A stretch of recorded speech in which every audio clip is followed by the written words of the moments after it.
While scouting ahead, Iarion is ambushed by several orcs. The ranger is knocked unconscious and dragged away by the orcs. You must rescue him. Take it away, Cardboard of the Rings.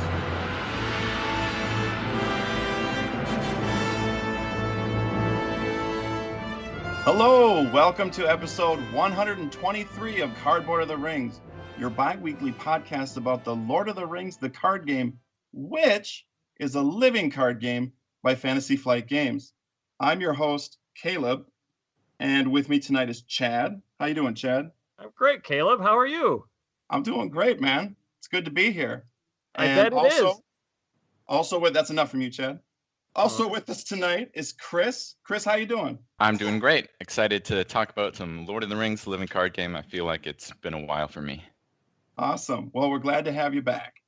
I think we've got a great show tonight. Maybe the best show ever. Probably. Mostly just because it's my debut as the host of the show. The second age is beginning with the proper king on the throne. And I'm really happy to be here, kind of like bring some class to the show, some real, something that's just been missing. It's an upgrade. Yeah, definitely. So, yeah.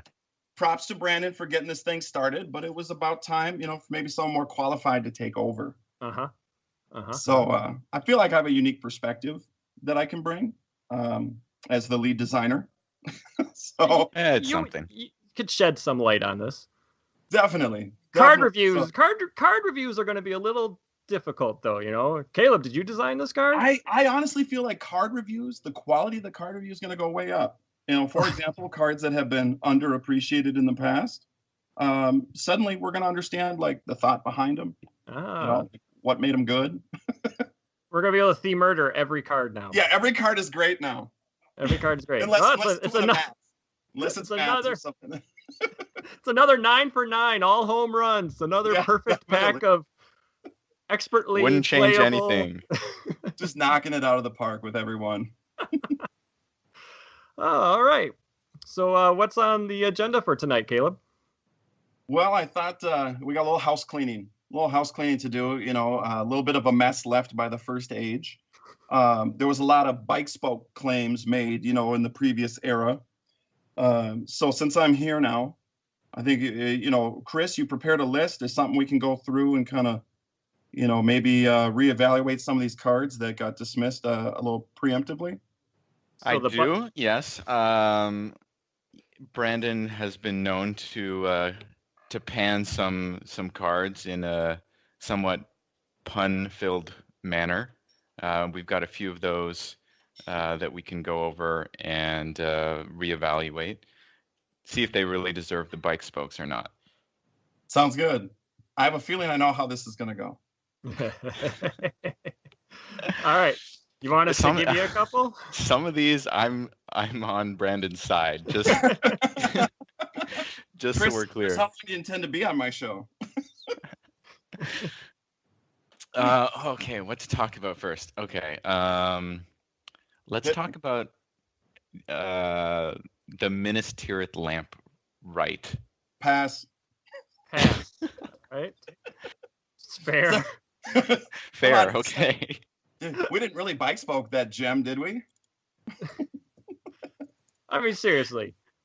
Let me just pull it up here. Okay. You don't have that one memorized? It's not in every one of your spirit decks? This was definitely not my card. A good early defense. Okay. Minas Tirith Lamprite. Response: after an encounter card with Surge is revealed, discard Minas Tirith Lamprite to name enemy, location, or treachery. If the next encounter card revealed is the name type, discard it without resolving its effects. It's amazing. How did I forget about this? This guy's amazing perfect. If it works. I think you just name enemy every time, don't you? So I don't know. I've never played it. Exactly. I don't know, guys. I'm questioning both your qualifications now. Oh man. Yeah, this card. It's a chump blocker. When you sacrifice an ally, it's already a big deal. It should do something for sure. For a in my opinion. A one-cost Gondor ally? That's chump change. Yeah, So except if you get it for nothing, it's not even chumping. You could have used it to block an enemy attack or do something else, but fair this enough. guy's just gone. Yeah, I do love his 1 defense and 1 hit point with no willpower. I know. It's like, why even give him a stat at all? Hold on. Let me do a quick search. How many enemies have Can block 1 those attack? Eastern Crows. I was just gonna say, Eastern Crow's got 1 attack, doesn't it? Let's They see. also got Surge. So He also has hold on. Surge. He could block Black Forest Bats. He could block Goblin Town Scavengers. Yeah, I mean, there's a whole list of 1 attack enemies. He could... Card is But great. are all those enemies ones with Surge that he's going to be end up being discarded for? Only the Crows. Only the Eastern Crows. Oh. The nemesis of the Mystery of the Lamprite is the Crows. So the true story behind this guy is actually kind of interesting. The idea was to provide, players had been asking for a counter to Surge. And we had a long discussion as a design team about like what that would mean for the game to give players a way to stop Surge, and ultimately decided like it would kind of break the game a little bit because so many card effects are balanced around, like any card that has the Surge keyword is balanced around that keyword. So if you take Surge off of those cards, then just total problem. So this was sort of like let's meet the players halfway kind of thing. And well, I guess it doesn't surprise anybody that it's from the least play tested cycle of the game. So Okay. yeah, this was the Against the Shadow cycle, where we had to do kind of a pretty serious revision with not a lot of time. This was, I think, in my first year actually at the company. So didn't have the wonderful playtester base that I have now, or the 6 years of experience of working on the game. So looking back, honestly, I'm not embarrassed by this card because it's like, well, yeah, it could have been better, yeah, but it was still like, if Surge is a real problem, there is a counter. It's Yeah, not it's a novel effect. I'll give it that. There's Yeah. not many other ways to counter Surge. There is no other way, I believe, to counter Surge. Landwin has her ability. Oh, but that's not a counter, right? It's not a counter, but at a least way it's to respond to it. Yeah. you can get a positive Door is effect from closed, cancels the Surge. If you manage to get one. Oh, in a hey big guys, display. somebody's trying to heckle me here. I'm sorry. Uh-oh. Is Can you that hear? Matt? No, It's Nate. it's Nate French. Nate! Oh, Nate Nate. French! Oh, look at that. We Best got Nate episode on the ever! first It didn't even- episode. You guys got to be sure to rub that in Brandon's face. Like, what took you so long with the first stage? We got him on the first episode. Oh, I'm typing a message to him right now. What's up, Nate? It's not even April 1st. It's the real Nate French. It is. How you doing, man? What's your opinion of the Minas Tirith Lamprite? Let me take a look at it here. I don't think he knows this card, guys. Nobody knows this card. The whole point.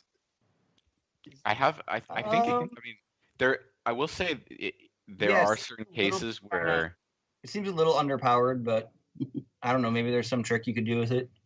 That's definitely under. Maybe. Yeah. the main trick that I've tried using this guy with is with the Palantir, where you can keep scrying 3 cards ahead. Sure. So you always know what's coming after the Surge card. Yeah, I mean, you don't want to build a deck around this guy, but if you're already using scrying effects, then you can put him to good use. Is this a Caleb card or a Matt card? This, I want to blame this one on Lucas, but I'm afraid I share some of the blame. Right. It's definitely got some of my fingerprints on it. If it was overpowered, I would blame Lucas, but since it's underpowered, it's probably me. Is there anything you could do with it in a Thalen deck? And if it was an enemy, Thalen could kill him when he entered play.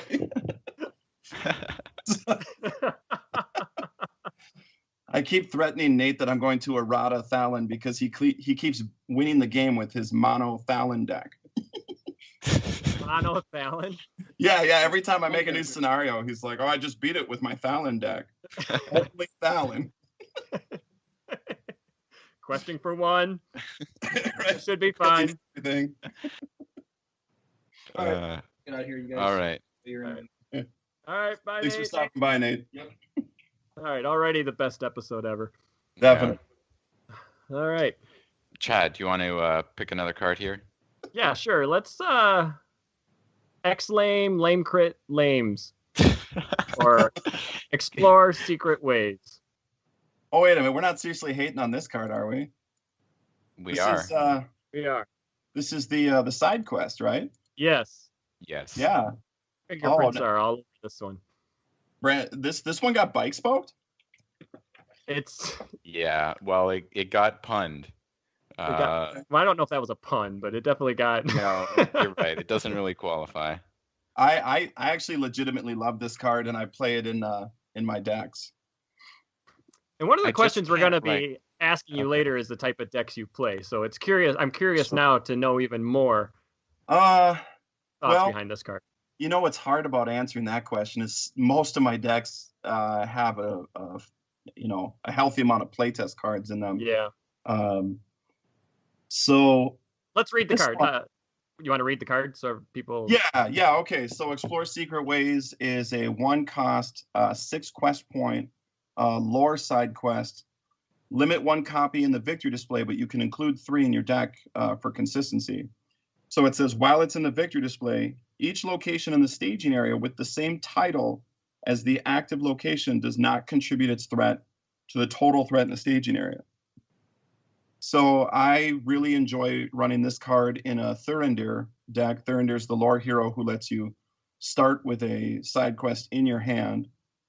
So right away it's in Sphere, and it goes great in a location control deck where you want to run cards like the Dunedain Pathfinder, who puts a location into play. When you play him, he's 0-cost ally with 2 willpower, and he's Spirit. So I'm running like a Thurindir, Idrian, fill-in-the-blank deck that can handle Fallon. quests.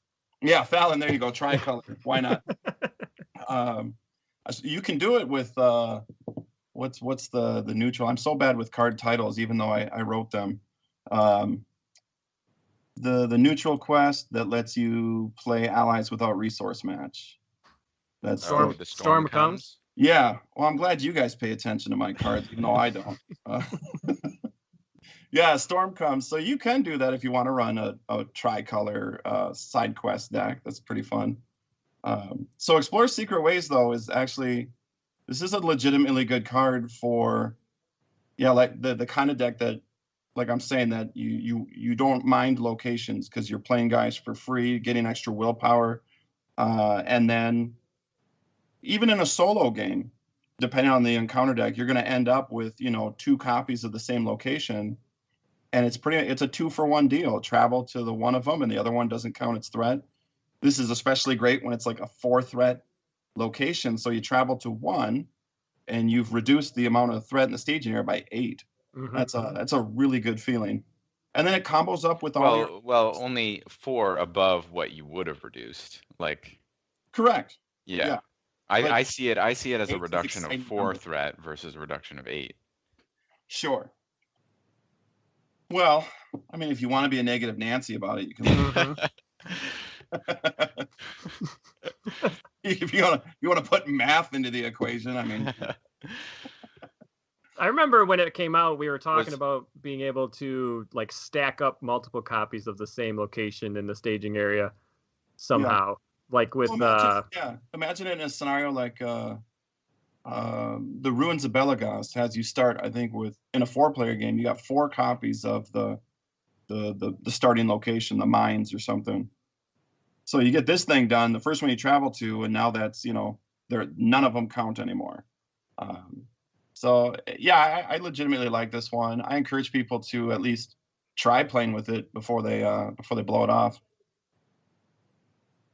Yeah, well, that's something I still have to try. I don't get around to 4-player games too much, but even then, when I'm playing a 4-player game, I'm somewhat turned off from side quests just because of how long each turn goes, and then sure, someone dropping a side quest often means another 20 minutes of the game just because you've added a turn. Well, But Chris, if you didn't have all those complicated decks that take forever to play the turn, the game would play fast.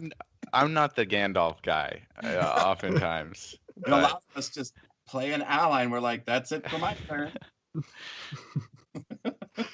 Chris is like, why don't you go make yourself a meal? It's going to be a while. Now, since we're talking about side quests, when we first started hearing about them and playing with them, I had the opinion that, well, they're really only good in a quest where you can't place progress on the main quest anyway, or maybe you want to turtle. But I have to admit that I've been playing with them more and more, and it's like my mindset has started to change, where I don't mind having a side quest to go to right off the bat. Cool. Well, I'm glad you're starting to see the light. But the problem I have with side quests is if I'm not playing Thurindir where I know I have it in my opening hand, I'm hesitant to include 3 copies, because if I don't get it until mid or late game, it's kind of like, well, I don't need it now. I'm either already dead or I've got my board set up. Yeah. That's one thing that like when I for real listen to people like pan cards, kind of just offhand, it doesn't actually upset me or anything. But what I realized, the more I listen to different people do that, I realized that they're really just dismissing cards that don't fit their play style. Okay. That's the real criticism, is like, I'm just not interested in doing that. No great shock that a Boromir smash everything in the face player isn't interested in exploring secret ways, Right. But in my local playtest group, almost everybody's running side quests. Like it's actually uncommon to play a game where somebody doesn't put double back down on the table or gather information. These cards that are pretty universally good. Interesting. Yeah, so I think it just depends on your play style. I personally love side quests. I love trying to do them even when I probably shouldn't. When the encounter deck's like coming at me really hard, I still want to try to figure out a way to do a side quest. Sure. Yeah, I have noticed a few of the quests in the last cycle have kind of wanted you to go with full throttle from turn 1. Is there any nervousness in making that kind of scenario along with a side quest in the same pack? Like, is there any worry that players might try to pursue a side quest mechanic on like Race Across Harad and end up getting frustrated? Yeah, there's just going to be some quests where doing a side quest is a bad idea. A scenario like Race Across Harad, where you really just need to advance through the main quest stages as quickly as possible. It is what it is, so, and we don't want to shy away from doing quests like that just because of player side quests. And yeah, even if there's a side quest that comes in the pack, the player cards have never been married to the content of the scenario. Ironically, Explore Secret Ways came in a Race Across Harad. Oh, is that right? Yeah, look at that. Yeah, I wouldn't run this in that scenario. And didn't Thurindir as well? I think Thurindir did as well. So that was going to be one of my questions, and you've already basically answered it, is you don't let cards that exist or even are in the same pack, because you don't even know, affect the quest itself. You just design quests and be like, hey, some cards work for this quest, some cards don't. I'm not going to adjust my quest because they're side quests now. Yeah, so I'll tell you what, like ideally, if we could, we would definitely prefer to release player cards that just felt really good to play in the adventure that they came with. And I think that's maybe a reason why people enjoy the Saga expansion so much, because sure. That's something I paid a lot more attention to how the player cards worked with the Saga scenarios that they came with, just because it was a more limited card pool. And also I tried to look at it like, maybe I'm a new player who just wants to play the Sagas. And so all I have is like the core set and the Sagas. So I really wanted to make sure that was a good experience, Mm-hmm. Whereas a cycle is a very different development style, where you're developing a much larger player card pool, and it's all done together. You have like your different themes you want to explore. in the cycle, and you develop them all at once, and it's not really until like the end that you start to divide them up into packs. And there's all different kinds of considerations that go into that. Some of them are just boring, of like, well, we can't release 2 tactics heroes in a row, so we got to move this hero there to put a couple between them, and that's how you end up with Thurindir and Explore Secret Ways and coming out with the scenario you should probably not run them in. Okay, that's good to know. Yeah. Yeah, I always wondered about how those cards were divided up. So that's really good to know, actually. Thank you. There's no hard rule. There's just little things that we try to do. Like, one is we always like to open up a cycle, kind of with a big kickoff, like either a big name hero that everyone's like, oh my gosh, finally it's this person, Mm-hmm. or some exciting new ability, like in the case of the Harad cycle, we had Khalil, which I hope people were excited about, because like we built him up in the box. And then it was, in our mind, it was like, won't that be a fun surprise then for players when he actually becomes a playable hero, and the story's kind of all about him and his tribe. So yeah, Amarthiel was the same way. Yeah, that's right. Yeah, was fun. Although Nyasia. Yeah, your guess is as good as mine. That was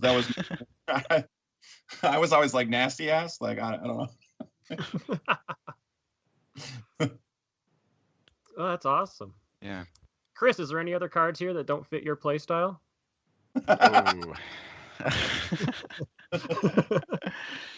Okay, well, when you phrase it that way, I'll pick one. I mean, do you have one in mind, Caleb, that you'd like to call out? And I'm honestly surprised by some of these. I see. Now, you got to remember, sometimes he bike spoke these cards just because the pun was so easy to make. Is that why? Sometimes. Okay. Or he didn't understand how it worked. Yeah. Which one are you looking at? I see Hithlane on the list here. And oh, really? Hithlane? Yeah, this one's just bonkers good. I don't this think is I've used it. 1-cost spirit attachment, attaches to a location, and response after a player plays a Sylvan ally from his hand, place 1 progress on the attached location. So if you're already running Sylvan, you're just blowing up locations left and right with this. You know what? It's a good card. I'm not going to say that effect isn't good or anything. The reason it never makes it into my Sylvan decks, and I've built plenty of Sylvan decks, is I just run out of space, and it just ends up being the card being cut. Sure. I'm like, well, I don't want tree people to whiff, so I need to drop an attachment or an event. Hithlane. Yeah. Now let me ask you, Chad. Do you always, like, when you put in a card, do you feel obligated to put in like 3 copies of it? No. Okay. If I have Master of the Forge, which lets you look for an attachment every turn, I really start cutting back on my attachments. Sure. The 3 ofs, because I'm like, well, the odds are I'm going to find this thing. And like if I'm not super worried about threat, because my threat is already low to start with, and I have a Noldor character, I won't include 3 copies of Elrond's Council, because I'm like, I won't need them. Sure. Yeah, because this to me would be a great one of, even if you just make space for one of them, because then you can recur them really easily with the 1-cost Sylvan. It's not the Handmaiden, it's the Sylvan other one. Refugee? No, she doesn't. No. Wait, what are we talking about? Card titles tonight. I don't know what my deal is. Oh, the one that lets you...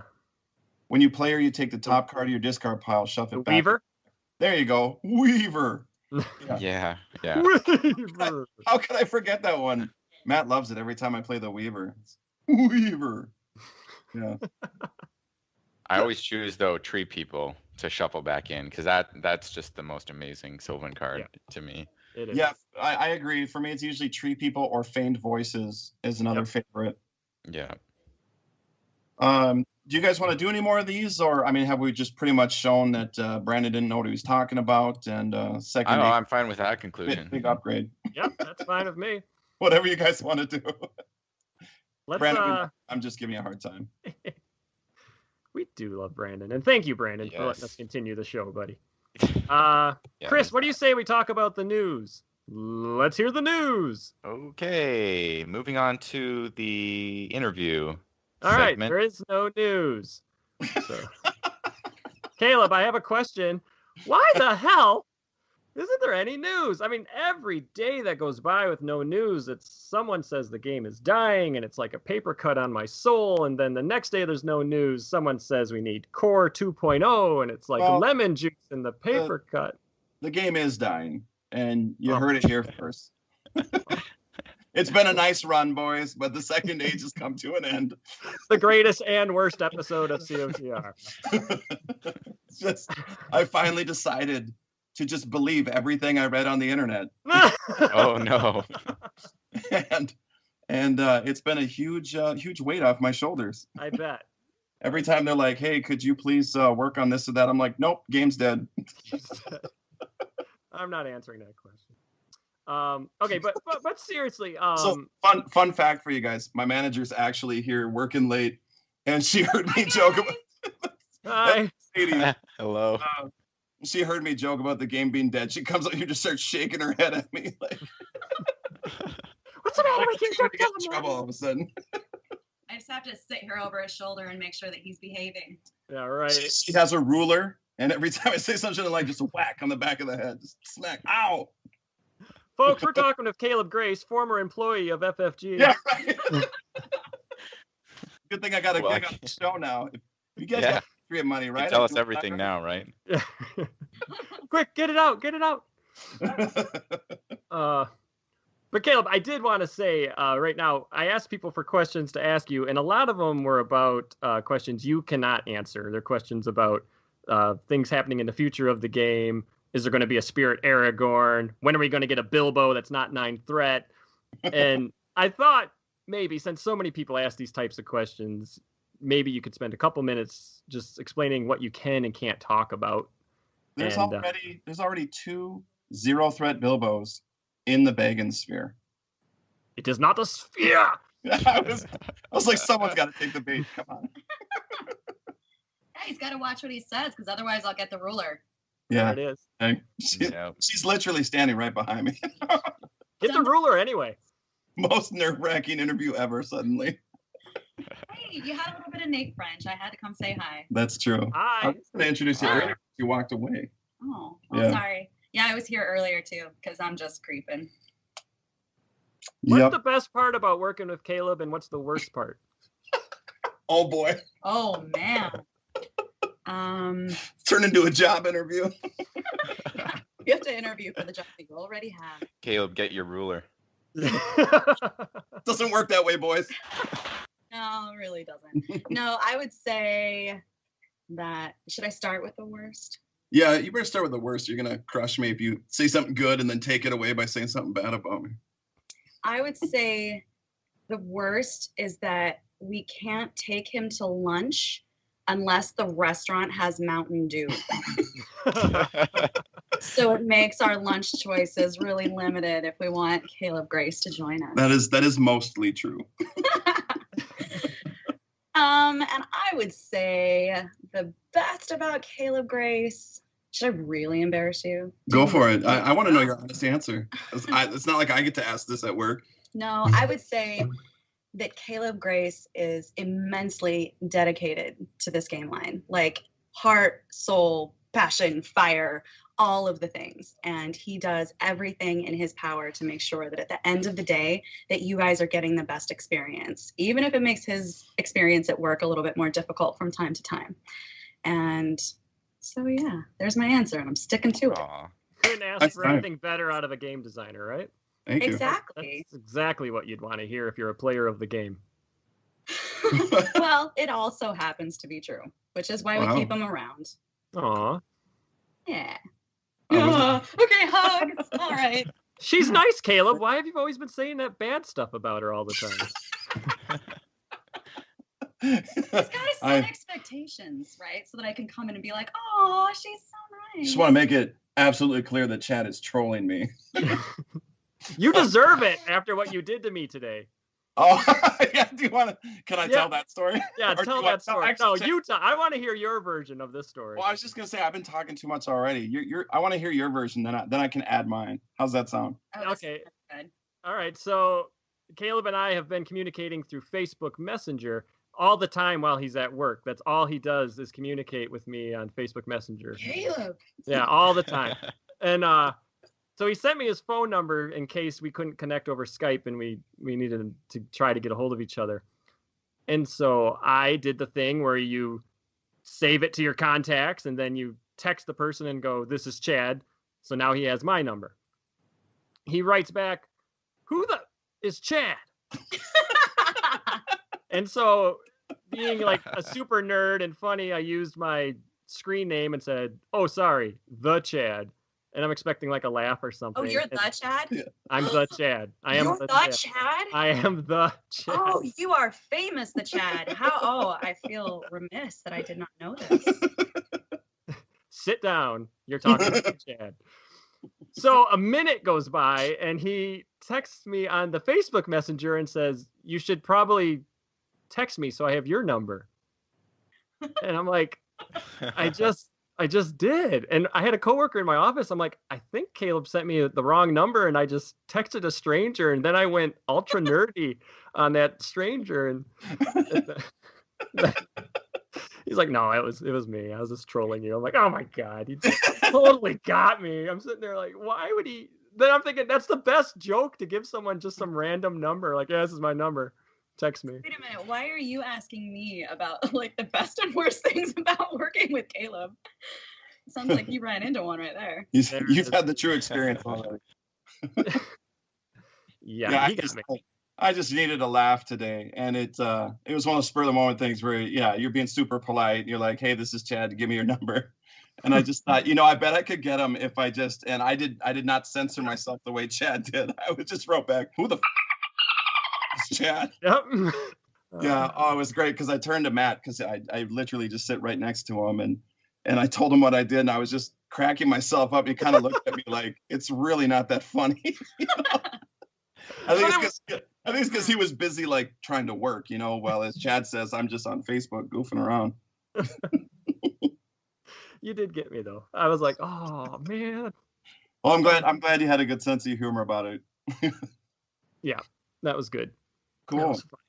Yeah. Well, it was great to meet you guys. I'm gonna stop standing here intimidating poor Caleb and get back to what I was doing. But you guys have a great night, and thanks for letting me hop on and say hi. Yeah, you can come on anytime you want. Yeah. All right. Yeah. I'll do that. Thanks. All right. Bye. Bye-bye. Well, she seems nice. She's fantastic. We've actually been coworkers for just about the entire time that I have been at FFG. She started out in graphic design, so if you actually go through like the credits for the Lord of the Rings, they all say Mercedes right up until like now. Like she only stopped doing it once she became the manager for our department. Okay. So we're really lucky to have her in the department now. That sounds awesome. And to the people who keep asking, our office open. I'm watching Yeah. you.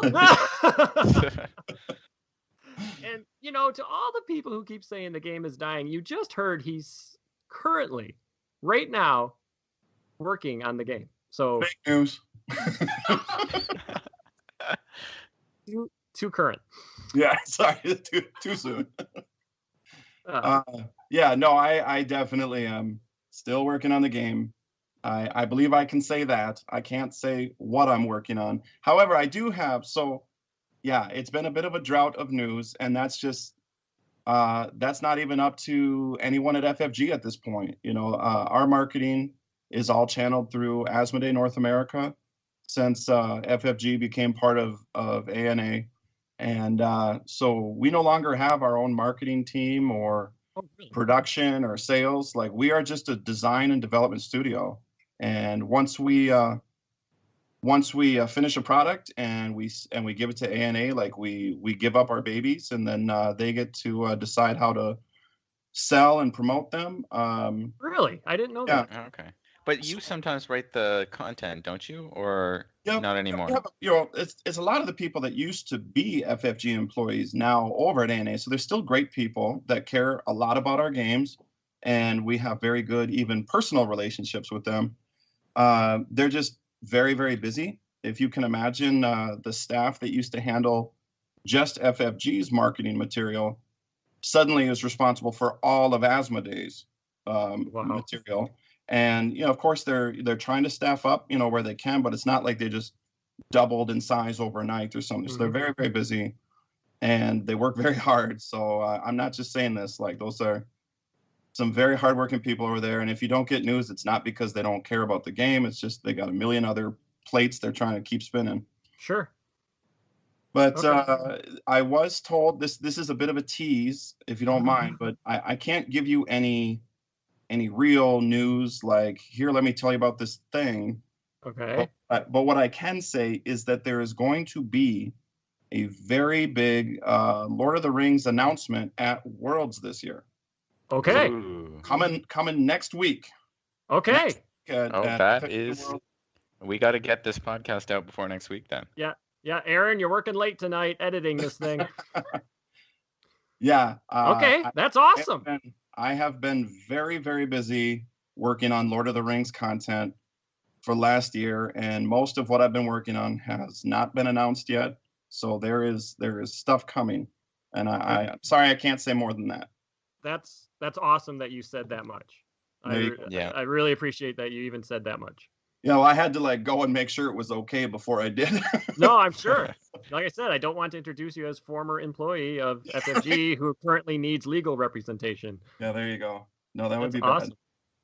So speaking of developing stuff, are you, not counting the quality control people and the playtesting people, are you the sole developer? Yes and no. I am the only person working full time on Lord of the Rings. Matt is more than busy with Arkham Horror now, doing a great job on that.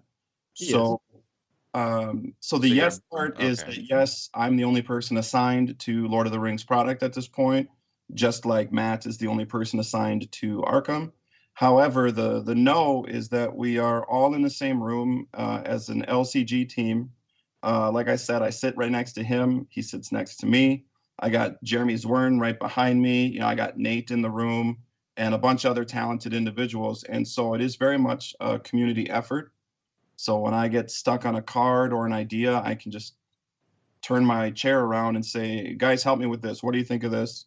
What do you think of that? And I do that at least, several times every day. That's gotta be amazing. Yeah, it's good. I mean, I'm thinking of my work. I do toxicology, and we do that too. Like, hey, I need help figuring out the toxicology of this mixture. Sure. And it's a very boring conversation. I mean, it's not exciting. It's not interesting to anybody outside of the three people having the conversation. Your conversations are about, hey, let's make this card or let's make this quest so lots and lots of people can have a good time. I mean, ultimately, you're providing entertainment, and the conversation is, how can we entertain these people? Mm-hmm. To me, that's just a really fun workplace. It's so different than most workplaces where after you get out of work, you don't want to talk about work anymore, where I can't wait to see what you're working on. Sure. No, I do feel very, very fortunate to do what I do. It is a fun work environment. I look forward to coming in every day. I've probably said that every single time I've been on Cardboard of the Rings. Mm-hmm. But it's remained true since my first year. I still love coming to work every day. You got to hear Nate just pop in for a minute there and joke around, and then you got to hear my boss making fun of me and complimenting me.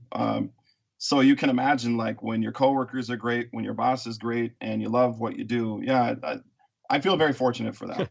I do have to imagine that, because it is not reality. No, and I had my fair share of jobs, before I got this one. So I can appreciate how rare it is to have such a perfect mix of good fortune. Chris, you just got a new job. Do you want to talk about your new job? And what big life event you had? I can say that part of the reason I've been absent from some of the recent episodes has been had a very busy summer. Just got my PhD and moved from New Jersey to California. And I've just started a new job this week. And hopefully things have settled down a bit more, and I'll be able to get back into things.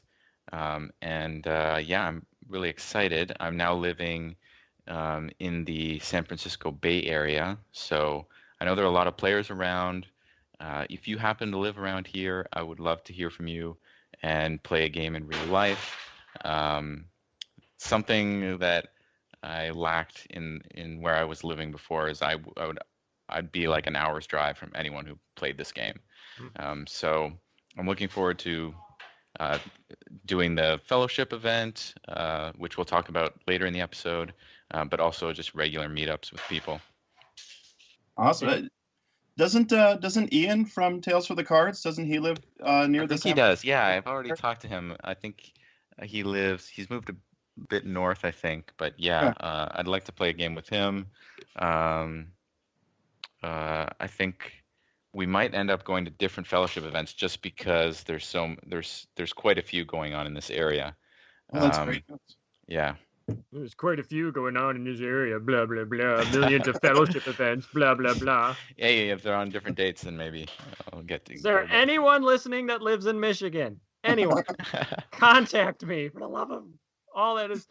So you got a doctorate in particle physics with an emphasis on dark knowledge. Dark knowledge. Dark knowledge. Yeah, let's go with that.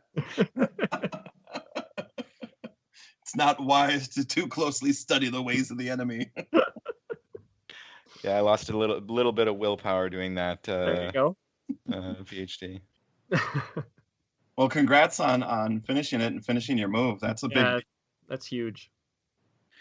Yeah, really looking forward to just. I find where you live and where you work hilarious, by the way.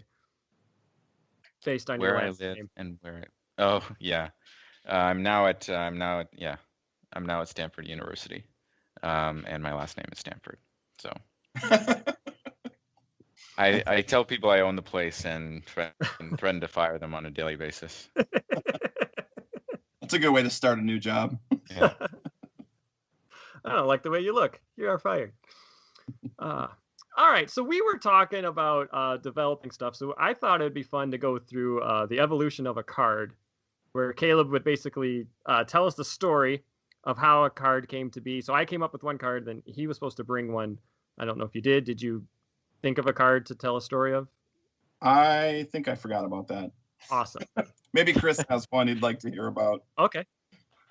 So okay, I'll think of one while you're talking about this one.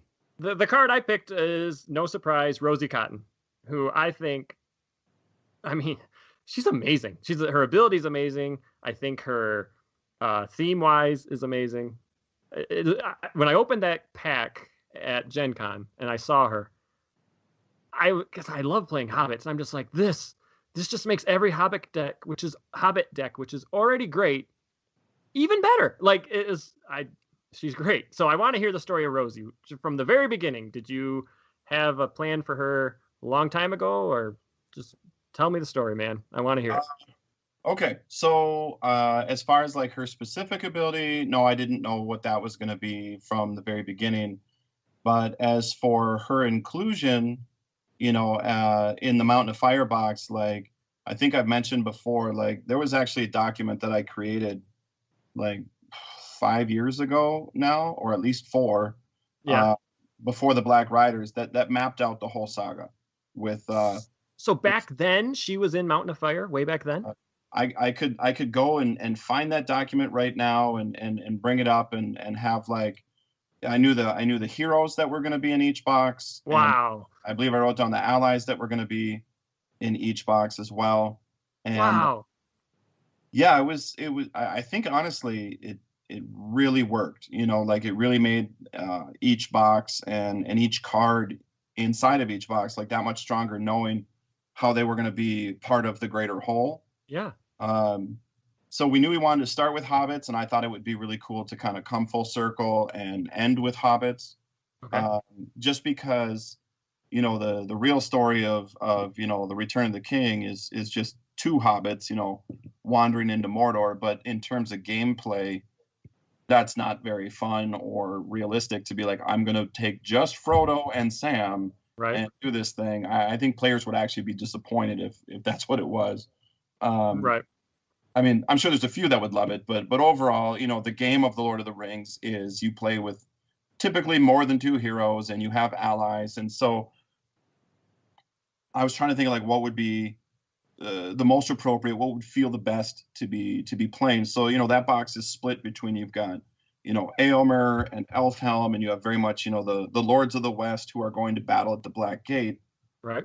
And then for the other part, it's like, well, there really wasn't anybody with Sam and Frodo, but there were people that that inspired them, and people that just the memory of them kept them going. And that's very much like one of my favorite parts about Return of the King, when Sam gets back home and you find out that he's been sweet on this girl the whole time. Like, right. It was kind of a revelation to me, because he's such a dedicated friend of Frodo, that he's so like just consumed with making sure that Frodo's taken care of, to the extent that he's like skipping meals and giving Frodo extra water and everything, that it's kind of mind blowing to realize that Sam is also in love with someone. And he's just that kind of guy. He's just that stoic, that even though he really wants to get home and see Rosie again, he's just committed wholeheartedly to supporting Frodo. So, I thought for right away, like, Rosie's going to be an ally, because, maybe if the game were to go on, another 5 years, I'm sorry, it's dying, right? But maybe she could eventually have a hero version. But for her first introduction, it seemed most appropriate that she would be an ally, because she doesn't really appear in the books very much. But I liked the idea then that she had this like support role, almost like Galadriel, where Galadriel hero is really unique in that she doesn't really go on the adventure, but she inspires people. Rosie's kind of the same. Rosie stayed in the Shire, but even just the memory of her inspires Sam, and so that's where her ability came from. That she's inspiring hobbits. And this is kind of a design thing we do, where like, if we wanted to be like super strict to the theme, she would like only benefit Sam, because, Frodo's not in love with Rosie. He's not doing this for Rosie. But of course, being a game, you want to have a little more flexibility. And so, she just boosts Hobbit characters. But, then the Sam connection comes through the sphere that she's in. Okay, that's what I was wondering. Okay. Yeah, she's in the leadership sphere, which is Sam's hero sphere. So that's the connection there. So I was really happy with how she turned out. Very versatile. I love this card. She's great. I don't know if you listened to last episode, but I've been putting Sword Thane on her. Oh, there you go. And Fireside Song and like Celebrian Stone, I just boost her willpower up to 7 or 8. Friend of Friends, and then I put Fast Hitches on her, and she's great. It's really great, especially against like high tests and stuff. It's really fun. Yep. And that's kind of the connection to how her ability works into the Saga expansions. Like, I'm glad you picked up on that, right? Like, she's probably useful in any scenario, but she's extremely useful in the more Hobbit-centered scenarios, like the Shadow of the Past and doing the high test, or Mount Doom with the Fortitude test. Yep, absolutely. Wow. Yeah, she's great. Really glad you like her then. That's always good to hear. Oh yeah, you're welcome. I'm trying to think now. All the Saga expansions for the Lord of the Rings, was there any duplicate heroes? I don't think you did. Did you? No, that was a decision made. I just realized that. Very, very early on. Again, my attitude was, that I could very realistically seen customers purchase the core set and just the sagas. And for that reason, I didn't want to be, repeating a lot of characters. I wanted everyone to feel like every box, brought this additional value. So eventually you do get like, an ally version of Legolas and an ally version of Boromir where there's heroes. Oh, I'm sorry, no, there's not in the core. So you got Legolas, and you got a new version of Aragorn, because he's the Fellowship hero. Well, yeah, that doesn't count. Sure, yeah, and there's some that you can't avoid. Right. I mean, I don't think anyone complained about getting a second copy of Éowyn in Flame of the West.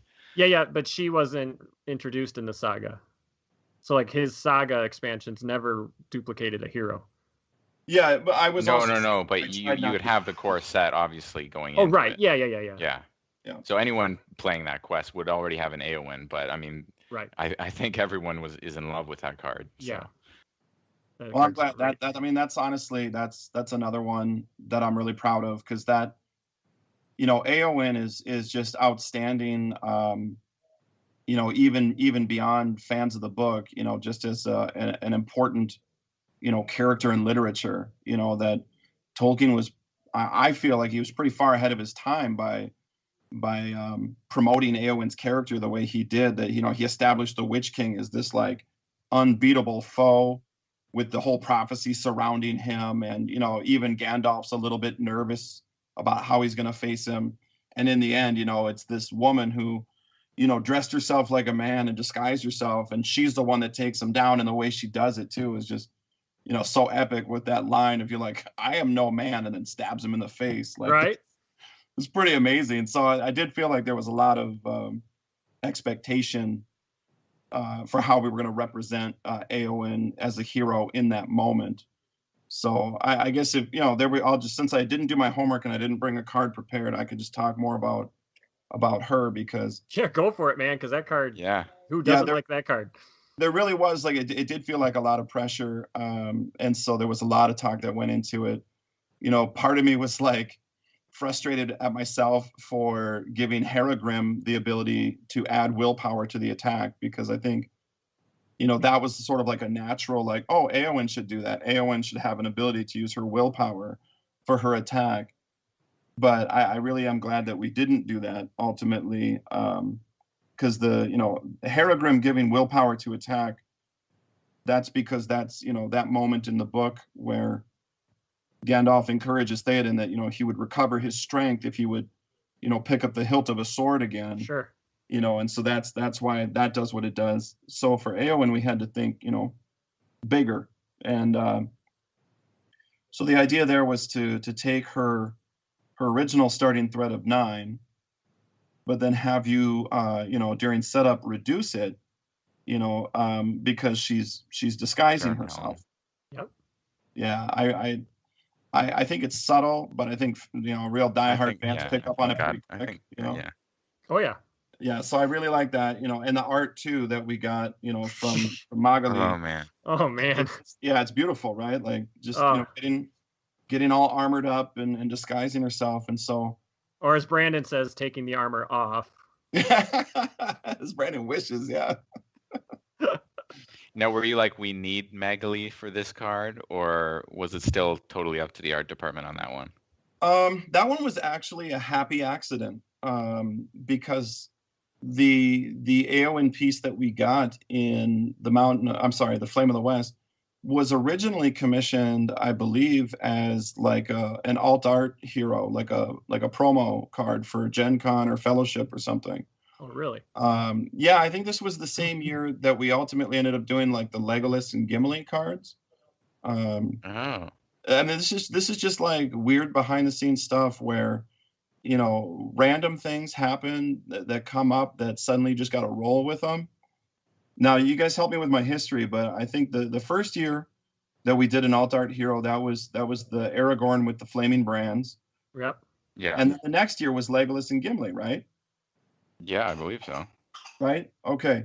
And I think I think what happened there is, I think we originally commissioned Eowyn with the idea that we were just doing one hero again. And then the decision came kind of last minute of like, no, we should do one for Gen Con and one for Fellowship, which we were all excited about, of course. More Lord of the Rings, the more the better. Yeah. But it was, like I said, it was kind of last minute. So it was like, is there anything that we could use that we already have?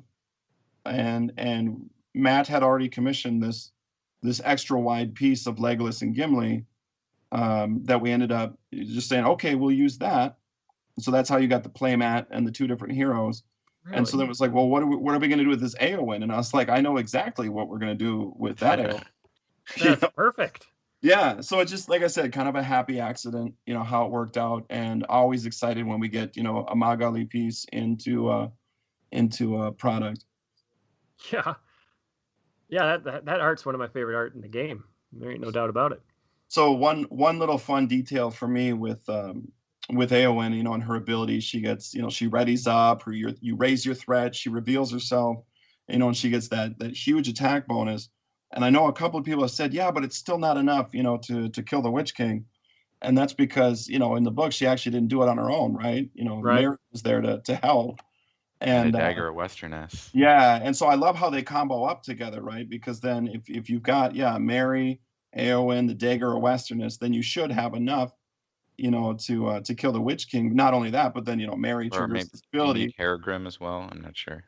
I honestly don't remember. I think you can look at like other event cards that are appropriately thematic. Like Oh, yeah. Halfling Unseen Strike or Determination, something. or Unseen Strike. Yeah, any number of things, but just the idea being then that of course, if you're going to go, your once per game epic with Eowyn, then you hope that you can get more than one attack out of her, which of course then Mary lets you do by readying her up. So Yeah, I love that interaction. Oh, cool. yeah. Thematic and fun, which is perfect. Which is, that's what we always strive for. Sometimes we end up with a Minas Tirith Lamprey, and sometimes we get Eowyn. Chris, did you have a card, or is Eowyn? No, that's Perfect. That's great. I loved hearing that. That was awesome. Cool. Chris, you added a couple questions here if you want to. Okay, so we just got finished talking about cards I love. Let's talk about some cards that I don't like so much. Not player cards, but encounter cards. Cards you love and hate, or cards you just hate. Cards I love less. Well, I'm gonna have Mercedes come and stand behind you with the ruler for this next segment. I don't want to put you. I don't want to put you on the spot or anything, but I'm going to. And maybe like I'm in a bubble here where this card affects me and other people don't see it, but I think it actually affects multiplayer games a lot. And these are the treachery cards that end up being like additional treachery cards for like every player in the game kind of thing. You got like a specific example? Okay, there's one. I guess the most recent one I can think of. I think there's one in Mountain of Fire. There's also one in the Sands box. It's like any card that says each player needs to search the deck for an enemy and put it in play, engage with them, or is what he's talking about here. Oh, really? Like okay, so like, all right, so Savage Attack in Sands of Harad. When revealed, each player must choose either discard the highest cost ally you control or reveal an encounter card. And so I can see this like being okay in solo. It's basically just Surge. But when you get to like 4 players, this thing becomes pretty insane because either everyone's discarding their highest cost ally, or if it's early on and they don't have an ally, it turns into like 4 additional cards, and you're already revealing 4. So I've seen 4-player games that like before the first quest phase, they've already revealed like 12 or 13 encounter cards just because each one turns into many. And so is there a reason that you feel that with high player counts you need this sort of thing to combat something that's inherently more powerful with 4 players? Or I guess I'm just wondering what the design process is behind this class of cards. Sure, yeah, it's not complicated. I just hate players, and I take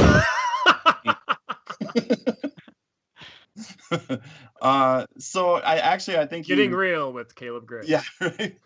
I actually think you stumbled on it as you were asking me. Like these are sort of what I look at as being like catch-up cards for the encounter deck. When the players really when their decks start to get rolling, one card per player every round is not enough for the encounter deck to keep up with players who are gaining extra resources, drawing extra cards, playing several allies and attachments, all at once. There's just not enough ways for the encounter deck to fight back against that without these types of cards where it's like, okay, 4 players can work cooperatively to do a lot. Like if you can imagine 4 dwarf decks firing on all cylinders, all getting boosted by Dane, all getting, all the benefits of that, it's going to be hard for the encounter deck to keep pace. So the hang up, of course, is that this card feels very fair in that situation where the players are firing all cylinders, right, and they're just running away with the game. Where it feels really bad is like you mentioned, like early in the game, and 4 people just got going, and they haven't got everything up and running yet, and suddenly the encounter deck's just coming at them full force, and that is the danger then of these kind of cards. Like, it just depends on when they're revealed. They can feel good, like, honestly, like if we're honest with each other, most people, when you get to that point in the game where you're like, well, I'm just on top and I'm just kind of going through the motions till I win now. Mm-hmm. That's I can be honest about that. That's not as enjoyable. Yeah, that's no fun. And so when you start to reveal, like, oh, another enemy, another location, whatever, then you hit a card like this, and you're like, ooh, this might make it interesting again. This could keep the scenario tense and fun. But it's a double-edged sword, because then again, you draw too early and you're like, this is just unfair. This just feels cheap and I don't like it. And you tend to remember those moments. Yeah. It's a fine line to walk. It's actually really difficult. This is a bit more of a sledgehammer than a scalpel. And if I could find, reliable ways to counter, player progress without just, coming down hard. On that point, I think actually the recent scenarios have been really good at that. Actually, have really impressed me. Like with the race across Harad, where certain effects become way worse if you're ahead of the orcs than if you're behind, and that it does a really good job, I find, of making every single time I play like really tense until the end. Because if I start off doing really well, the counter deck inevitably catches up with me. Whereas if I'm lagging behind, it backs off a bit until I can catch up, and then every time it's like really tense towards the end.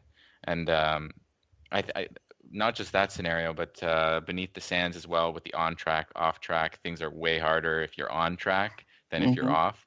And I've loved both of those mechanics. I'm glad. Thank you. Just at keeping the game more tense until the end, because I think it does a good job of like not completely stomping you in the beginning, but then it doesn't feel like what you were describing, where you are just completely untouchable after a certain amount of time. Right.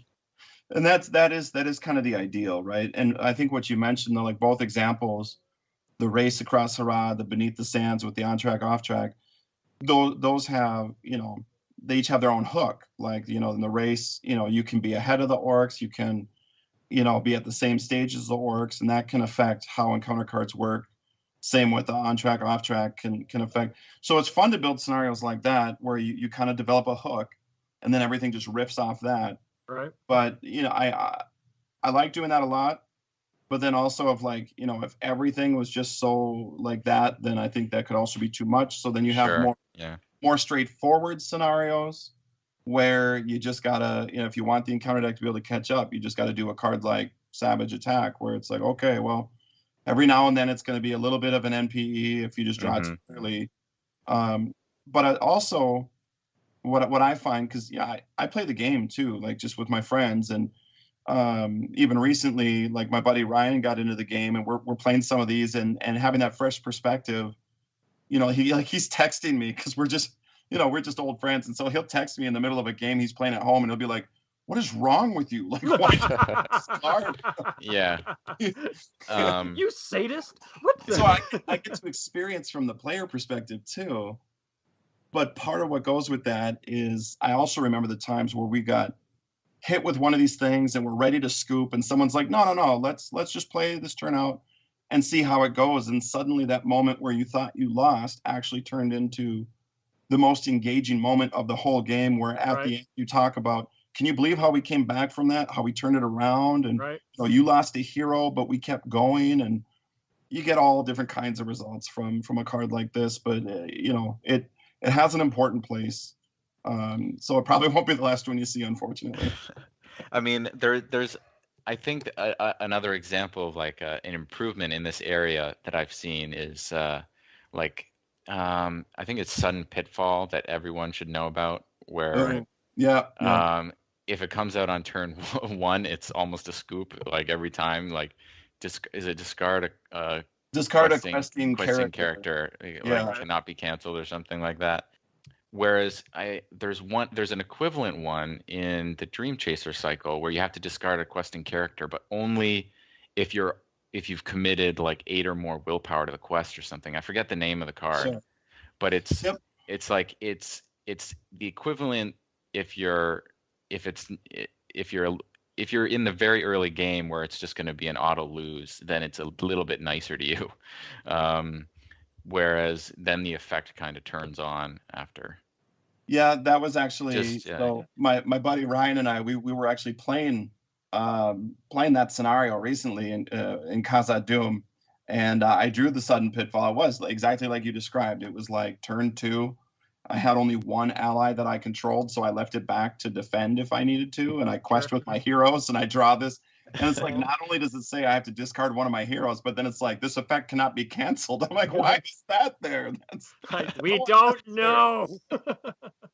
So, yeah, we've tried to shy away from doing any more effects that are just like, in a very likely situation, this will just be a game ender. Like, we still try to design the encounter deck so that it feels like the encounter deck is trying to win. That it's fighting back against you and it has maybe a strategy. But what we're trying to avoid is that sudden, like, everything's fine. Suddenly, boom, just something happened with no way we could respond to it. And suddenly we just lost. Like that really. Yeah. To be clear, I'm not trying to make the game easier or trying to make you design less punishing encounter cards. That's good. Just can't. Yeah, it's just there's a couple that when they come out turn 1, it's yeah. No, I hear you. Nobody likes the Lost in the Wilderness turn 1 where they have to start the game with no hand. Oh, but that's a fun challenge because if you do come back from that, that's like super bragging rights. And it is fun to get all your cards back. Like, now what the heck did I have? Oh yeah, these were all really good cards that I didn't get to play for 3 rounds. Okay. So that's like another one that we actually remember having that conversation with Matt as he was, helping me to develop that box. And he was like, you understand that if someone flips this turn 1, that's like game over, just start over. And I was like, yeah, I understand for a lot of people, they probably would just scoop. I'm like, but if you did have, because you haven't drawn this until you've started questing. So you've had one planning phase. I'm like, if you have a decent enough first planning phase, then the thing to keep in mind is that as you flip to this treachery and you've lost your hand, you also have not revealed an enemy or a location, so now you can go back and do this side quest and get your hand back. And that can be a fun storytelling moment. So it's not. In Wastes of Eriador, you start with 4, or you start by revealing cards as the setup. Oh, that's right. So, okay. Forgot about sometimes that. you can get hit even before. Fair enough. I think that part of the conversation probably went like, yep, okay, well then they can probably just start over. That's alternate universe material there. That's nope, shuffle. Let's try that again. That's a win for Caleb. We'll just move on. It's the strongest argument for running Galdor I've seen, because you get to just draw a new hand. Oh, there you go. Then all of a sudden you have 12 cards. Yeah. There you go. Okay, I'm done. I'm done putting you on the spot. I was just wanted to get that off my chest, and I like your next question here though, Chris. Oh, okay. My next question is, Caleb, so clearly based on your experience and background, you are obviously a great deck builder yourself, and I was wondering if you ever face temptation to share a particularly clever or powerful deck that you make with the community, and if so, is it just against company policy for you to share your ideas, or is it like your personal decision not to just let that go? Basically, what's your fake name on RingsDB or any of the card building sites? Oh, that's funny. Yeah, actually, I haven't logged into to Card Game DB for so long that I don't remember my username and password. But I was on there for a long time. Just it's such a handy thing for building. I think the reason I don't use it so much is because, like I said, most of the decks I'm building are with playtest cards that are not on there, obviously. But I had a few that I gave funny titles, and I sort of thought about sharing them. But honestly, I think what keeps me from doing that is I just, despite how I may come across, like I don't want to like steal the spotlight and just overshadow like people in the community. Like I feel like that's a community tool. It's an opportunity for people in the community to share their stuff and get recognition from others and feedback. And I don't want to come in and like take over and be like, oh, here's the developers. If you're not using the developers, then you're wrong or something. Right. Right. It's like kind of the same reason that I'm not real active on any of the forums. I'm always reading them like every day, several times a day. And every once in a while I'll chime in, and it's usually to say something snarky and try to be funny. Or just take a shot at, Sean, because Sean was on Discord, like trash talking Eladan and Elro here about like, why do they react to orcs? That was funny. Oh, if you hadn't jumped on him, I would have. So this wild Caleb appears out of nowhere just to say, "This is why." It's like, oh, hi, Caleb. Oh, and it was as much because Sean and I are good friends, and I know I can rib him a little bit, just like he can chase after me, and there's no offense. But also because I just am such a huge nerd that it's kind of fun for me to be like, oh, actually, there's a very cool reason why they don't like orcs. Their mother was tormented by orcs, and that's why whenever the Dunedain go hunting, like the brothers join them. Like they went to the Grey Company because there's like, hey, there's lots of orcs in Mordor. We could kill lots of orcs. So you're saying if someone wants a response out of you on the forums, they just need to precede their question with some lore critique of one of the cards.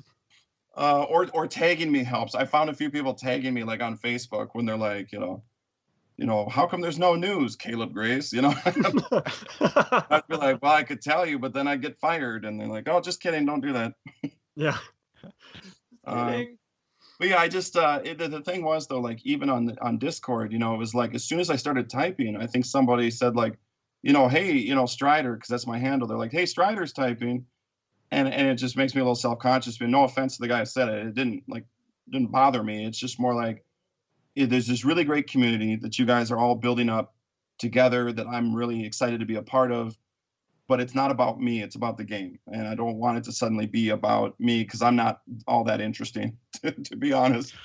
So I didn't share my decks. And also because I think they're probably not what you'd expect. I don't play a lot of power decks. I really like heavy theme, just fun interactions. I think that's why I like side quests so much personally, because it's an opportunity to tell a story within a story and kind of craft my own narrative. And that's what brought me to the game in the first place, was that it was so story driven and you could just imagine the people going on this adventure. And so a lot of my decks are just, they don't always work very well, or they need too much explanation of what you're supposed to do with them. I remember the title I of one. I find that hard. I'm impressed that you managed to stay so above all the community aspect and just let us run wild with it. Well, I honestly, I hope my answer doesn't make it sound as I'm above it. Like I don't feel that way at all. No, I didn't mean it that way. I just mean sort of. Figure, but I wanted to double check. No. Just that, like, I know if I were designing a game, I would, I don't know, like want to, correct people all the time and like interject. And I definitely think that what you're doing is way better. I just would personally find it more challenging to do. And I just want to say I'm impressed. You would want to correct people and chime in for about the first week until you realized it was consuming your entire life. Yeah, because it never stops. The questions, the comments, the incorrect assertions that the game is dying, like it never stops. So it's either it's like survival. It's like you either just disengage and let the community manage itself for the most part, or it will consume you. Sure. And that'll be all that you do is answer emails and respond to posts. And like I got a family at home. I gotta go spend time with my kids, and well, that's what I was just gonna say. I think the community does a really good job of policing itself, where they'll, I think so. And everyone is so nice in this community too. I think that's because it's a cooperative game instead of a competitive game, where everyone's trying to help each other win.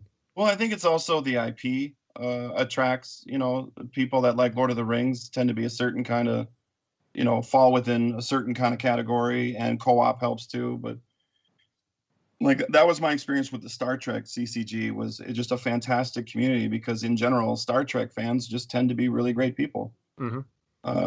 So I don't know how much of it's the co-op, or competitive, or if it's more the IP or some combination of both. Some beautiful combination of it all. I think so. Caleb, what is the status of the chicken wing ledger? Like Mercedes said, I don't go out to lunch with them, so I don't know. I haven't heard Nate poke fun at Matt about that for a long time, so I imagine it must be pretty balanced by now. Good. That's good. That's been a big question on my mind for a long time. Let's talk about what's happening in November, the fellowship event. It's in December. What's that? Yeah, December. That's early December. Oh, Yeah. December. I'm sorry. See, I don't even get to go to it, so I don't even know when it is. No worries. It's Michigan, I don't think. Again, if there's one happening in Michigan, somebody let me know. But I don't know how much flexibility they have in setting the weekend, but it's around the 9th or the 10th. Yeah. Okay. So it's the same quest that we had at Gen Con, and that quest stomped me 6 times. 6 times. I played with coordinated decks. We tried every trick. We had Outlands. I mean, Caldara. We tried it all. We lost. So, question to you, how can players best prepare for what I consider to be the hardest quest I've ever played?—definitely 4 players. Definitely the hardest 4-player quest I've ever played. Well, I hope you still had fun. Like, I really do. Well, I always have fun. You're with, just the people and everything make it fun. Good. You can make the experience fun, but man, we got beat. It is a little bit bewildering to me, because we play tested that one a lot. Like, I have a very, very dedicated, great group of local play testers, and we tested that one just week after week. The same group, like the 12 of us. We playing it full epic multiplayer, and it started out being like, this is way too hard, and then we made some. Now it's way too easy, and then just trying to like incrementally, ratchet the difficulty back up, because it, pretty near to the end, it was like everyone agreed, well, it has a really, really fun structure, but it's still too easy. We're like, we get up to this point and we know we're going to win, but we're just going through the motions. And that was like terrifying to me. Mm-hmm. So I started going, okay, well, what can I do to A, speed it up, and B, make it more challenging? And by the end, like the last time we played, we still won, but everyone felt like, okay, that was the appropriate level of difficulty. Like it was hard. There was never a dull moment where we were just like, well, we for sure have it now. Mm-hmm. But I don't even recall that we won by the skin of our teeth. I mean, I think it was a thing where, it just kind of played exactly the way you would want it to on your like 9th try or whatever. How well coordinated were these play testers? Like, was there like a group of all dwarves or something, or not to that level? No, nothing to like, we are all going to be Gondor and Rohan and play Mutual Accord, nothing like that. But we had played it a lot, so we were intimately familiar with the cards and the quest, and everybody was definitely bringing their best decks. And I think the real trick was just the correct balance of, somebody, probably at least 2 of the 4 players running Test of Will for cancellations, at least somebody bringing probably Elrond and some healers, and, someone else just doing tags. Like, I think I was running my tactics deck a lot, where I was just mono tactics, like Scorpigorn, Mablung, and Baragon, and just tanking stuff and, destroying enemies left and right.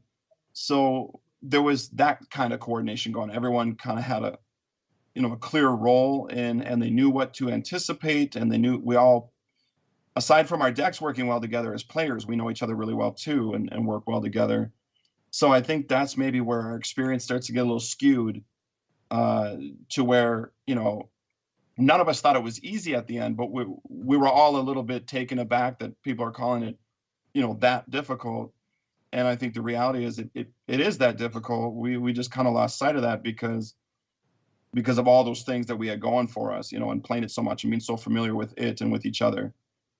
So, yeah, I wish everyone's Gen Con experience was maybe a little more positive, where it's not like my ego doesn't need me to smash people in the face. I actually really prefer that if someone comes out to Gen Con, pays, their money to play my event, that they leave feeling like they had a really, really great time and that the scenario was exciting. And so I actually felt a little bad, like when people were talking about, being so bummed out or grumpy about it. Well, I wasn't. People come to Fellowship like better prepared and have a better experience. Right. So I wasn't at Gen Con, unfortunately. Fellowship event will be my first experience with the quest. So what should people like me do, or other even players who have gone to Gen Con and are also going to the Fellowship event? Do you have any advice for them to make the most out of it, that maybe you learned from Gen Con? Yeah, so I think with this scenario, like the first few turns are just key, right? Where you have stage one, and this is, I'm gonna nerd out a little bit again, because the scenario itself is like us retelling an event from the appendix of Return of the King, where after the fall of Sauron, like Celeborn leads the army of Lorien to capture Dol Guldur. And for me as a kid, like reading that was like, wait, the same guys that are like super reclusive and just hiding out in the forest, suddenly they marshal an army and like cross the river and attack. So I'm like, that's awesome. Right. That's where we got like the Celeborn alt art from, was like him like getting out of the landing boat, wading ashore, leading his army. Like, it was a big moment for me. So I was really excited to tackle it. And so definitely, being a Gen Con event, being, this epic battle from the books, we're going to err to the side of difficult, because the greater sin, I think, in that situation is to make it too easy. But the setup then, the first stage is 3 times Dol Guldur attacked Lorien. Like when Minas Tirith is under siege by the Witch King, like simultaneously Lorien is being attacked from Dol Guldur. So it starts you off with 3 turns to represent the 3 attacks. And you're just trying to make progress. You just got to make as much progress as you can. And if you make 10 progress, you get the Host of Lorien. Is this really great objective ally that's like a 3/3/3/6 with like ranged and sentinel. Right. It doesn't exhaust a quest. And I think that's Nice. the key right there. It's like, if you have that when you advance to stage 2, you're in good shape, because you have this beast of an ally. And I think what happened at Gen Con is like almost nobody got that card, because they just had like some really rough early draws, or they just didn't bring the willpower that they needed to make that progress.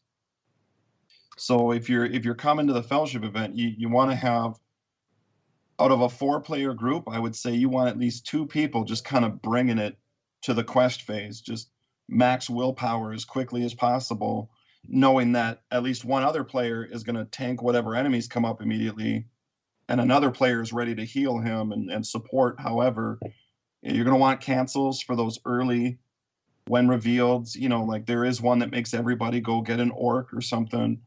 You probably don't want to get that turn 1. Right. No. I think you hit on something here, Caleb, because I was thinking back to my experiences, is having 2 people bring the willpower, because usually we had one person bringing a ton of willpower, and then one person, like you said, with healing, one person with combat, another person with kind of a jack of all trades, just to try to pick up whatever slack anybody else might be having. Mm-hmm. There's that one, I'm trying to remember now, I think it's a location or a treachery where the player with the most allies, everyone gets -1 willpower, or you damage. I can't think of what it was, but it affects. Yeah, we made a jacked up version of the Necromancer's Reach, and we called it Necromancer's Rage. That's it. It's just worse. It still damages every exhausted character, but now every damaged character gets -1 willpower. That's what it was. And so it affects the person with the most allies, right? Or the most characters? I think you're mixing 2 cards together. Because we would have that combo hit then. Those 2 cards there's a would location. hit. There's a location that's like threat is equal to the number of characters of the person with the most. Right. So it's like And that's your counter to the Outlands and the Dwarves, and someone's spamming 30 allies. It's like, okay, well, Right. here's 30 threat location. And so we would have one person with that type of deck. And so having two people with that type of deck, at least the other person can kind of counter it a little bit, because now it's just like, well, the deck doing all the questing is really our death. Sounds like you also want Thror's Key for that one. Thror's Key is good. Actually, yeah, that's right. I was thinking you were saying Thor's Map, but yeah, Thor's Key is exactly right. Yeah, just blank that sucker. Right, and Thor's Map actually works in that quest. I think we were reading it wrong. Yep. And that, looking back, I think would have helped a lot, because I know I had Thor's Map in one of my hands, and I'm like, well, this isn't even any good because you can't travel to these, but actually you could. Sure. Oh, yeah, because it. Because you're not really traveling, you're just making it active. Yeah. Right. Yeah, you're not traveling to it, you're making it active. I believe that is how the map works now. Right, and it said you couldn't place progress unless you're at a certain stage of 3A while it was in the staging area. The staging area, though. And that's the part we were missing. It was while it was in the staging area. So it's like, no, actually, we can travel there. There was actually a typo when one of my early versions, the idea behind that was you have 4 different stage 3s that you rotate through. And this was all in response to the feedback that we got from last year's Gen Con, where everybody seemed to really enjoy the epic multiplayer format, and they loved that they each kind of had their own little thing that they were doing, and enemies moving between the stages and that. But one of the complaints we got was if you hadn't played the quest multiple times, then you didn't really know what the other 2 teams were up to. Right. So busy with your stuff. And then the other one was well, one team got to kill the enemy to win the scenario, and the other 2 were like, oh, I wanted to do that. Right. So we decided well, we'll have different stages. We'll have 4 of them, but still only 3 teams, so that you're constantly cycling through, and you get to experience oh, you were at the gate last time. Now we're at the gate, and you're at the dungeon. So that way you know what everybody's experiencing. Sure. And then every stage got its own unique enemy. So it was oh, everyone hits a boss enemy to fight. So the issue then of oh, okay, well, if there's 4 different stages, each with their own enemy, it'd be kind of cool if they each had their own location too. Sure. And that was kind of a fun way to counter, northern trackers and Asphalth and stuff that just blows up your locations. It was no, you just can't put progress on the gate unless you're at that stage. But one of my early drafts, I forgot to say wow, it's in the staging area. So it's just you can't play at the stage, you can't, and then you travel to it, you move to a different stage, and you're yeah, I'm stuck. We can't do anything. Bad news. Uh-oh. And that's why I've got play testers to help me catch those little mistakes that completely ruin a scenario. Sure. So when you were playtesting, the one thing you can do is you can raise your threat to have everybody at your stage draw a card and get a resource. Yeah. But you can choose a stage. Yep. Now, every time I played, everybody just did it to themselves, to the point where we weren't even waiting for the other teams to finish the round. We all just said, hey, we're all going to do this to ourselves. Mm-hmm. We're not going to give it to anybody else. And I remember the look on your face no, man, that's not how you're supposed to play. You're greedy. Just greedy, Chad. Well, my question is when you were playtesting it, was it a really good advantage to help one team really power up? Yeah, like I said, you those first couple turns are so key. And so, if one team gets a really good start and they're look, we made 5 progress on the first turn, but another stage was we each had to engage an orc, and I almost lost a hero, and we're just not doing well. Then that's where you go, okay, well, we're going to give you the resource, you the card draw, to bolster that other team. So if everybody's kind of doing the same, then I think everyone's going to take it for themselves. But as you look across the table and you're boy, they're really struggling, we need to bolster them up a little bit, because we can't win this scenario without them. So I do find when people come to Gen Con or Fellowship that they just kind of roll through the turn without much thought about it, because they're just not used to playing epic multiplayer mode. But that's really there to be a fun discussion point, to remind you that you have 2 other teams that you're relying on. Okay. Good info. Well, I do enjoy the maybe intentional fact that Thror stuff is great against the Dol Guldur scenario. Mm-hmm. Since Thror was captured and imprisoned there. some revenge there. Yeah. Yeah. Cool. Yeah, it's good. All right. Chris, you got any more questions about the fellowship event? No. Should we move on to the rapid fire? So I reached out to the community. So did Chris. So did Secondhand Took. And with the help of Matt J, we've compiled a bunch of questions from listeners and community members to ask Caleb. So these are questions that we're allowed to ask you. Like I said, there was a bunch that are about future stuff, unreleased stuff. So we're not going to ask those. So Caleb, you ready? I broke them into 2 categories. Yeah. So we have true rapid fire. We'll see how true it ends up being, but we'll be happy with, like, if the answer is a quest, you can just say the quest. You don't really need to elaborate if you don't feel like. And then what we call COTR rapid fire questions, where really the response can be quite long. Am I not supposed to elaborate? Because I feel like that's all I do is elaborate. Just like, do you just want like short like answers? just code name clues as so just 1 word, 2 words, 3 words. Family Feud bonus round type answers. Pass. Yeah. All right. How do you want to do this, Chris? Every other? Sure. All right. I'll go first. Ryan K from Facebook. Which hero do you feel is most underrated? Chad, you failed me, buddy. There was one question that you promised would be the first question. Where is it on this thing? I didn't hear about this. It was my hold question. on. Wait, I know it. It was my question. How does Caleb Gray stay so humble and good looking? What the heck was that? Oh, no. Wait, was that? Yeah, I totally got on there and trolled your thread a little bit. And I was like, make sure to ask him, how he stays humble when he's such a brilliant game designer and good looking too. There it is. I screwed up. I was supposed to ask that first. Well, how do you? So most underappreciated hero, I really don't know. That is a hard question. Well, that's fine. We can move on. Yeah, I'm just trying to think of like, who do I like that I feel like people don't use, and I don't know. I'll try to think about. I'll try to think about while you're asking me other questions and see if I can circle back to it. Well, the next one is on the same token. So Buzz H asks, what are some of the most underrated player cards? 1 or 2. I'm terrible at these questions because oh man. You could probably just pick a couple from the bike nopes.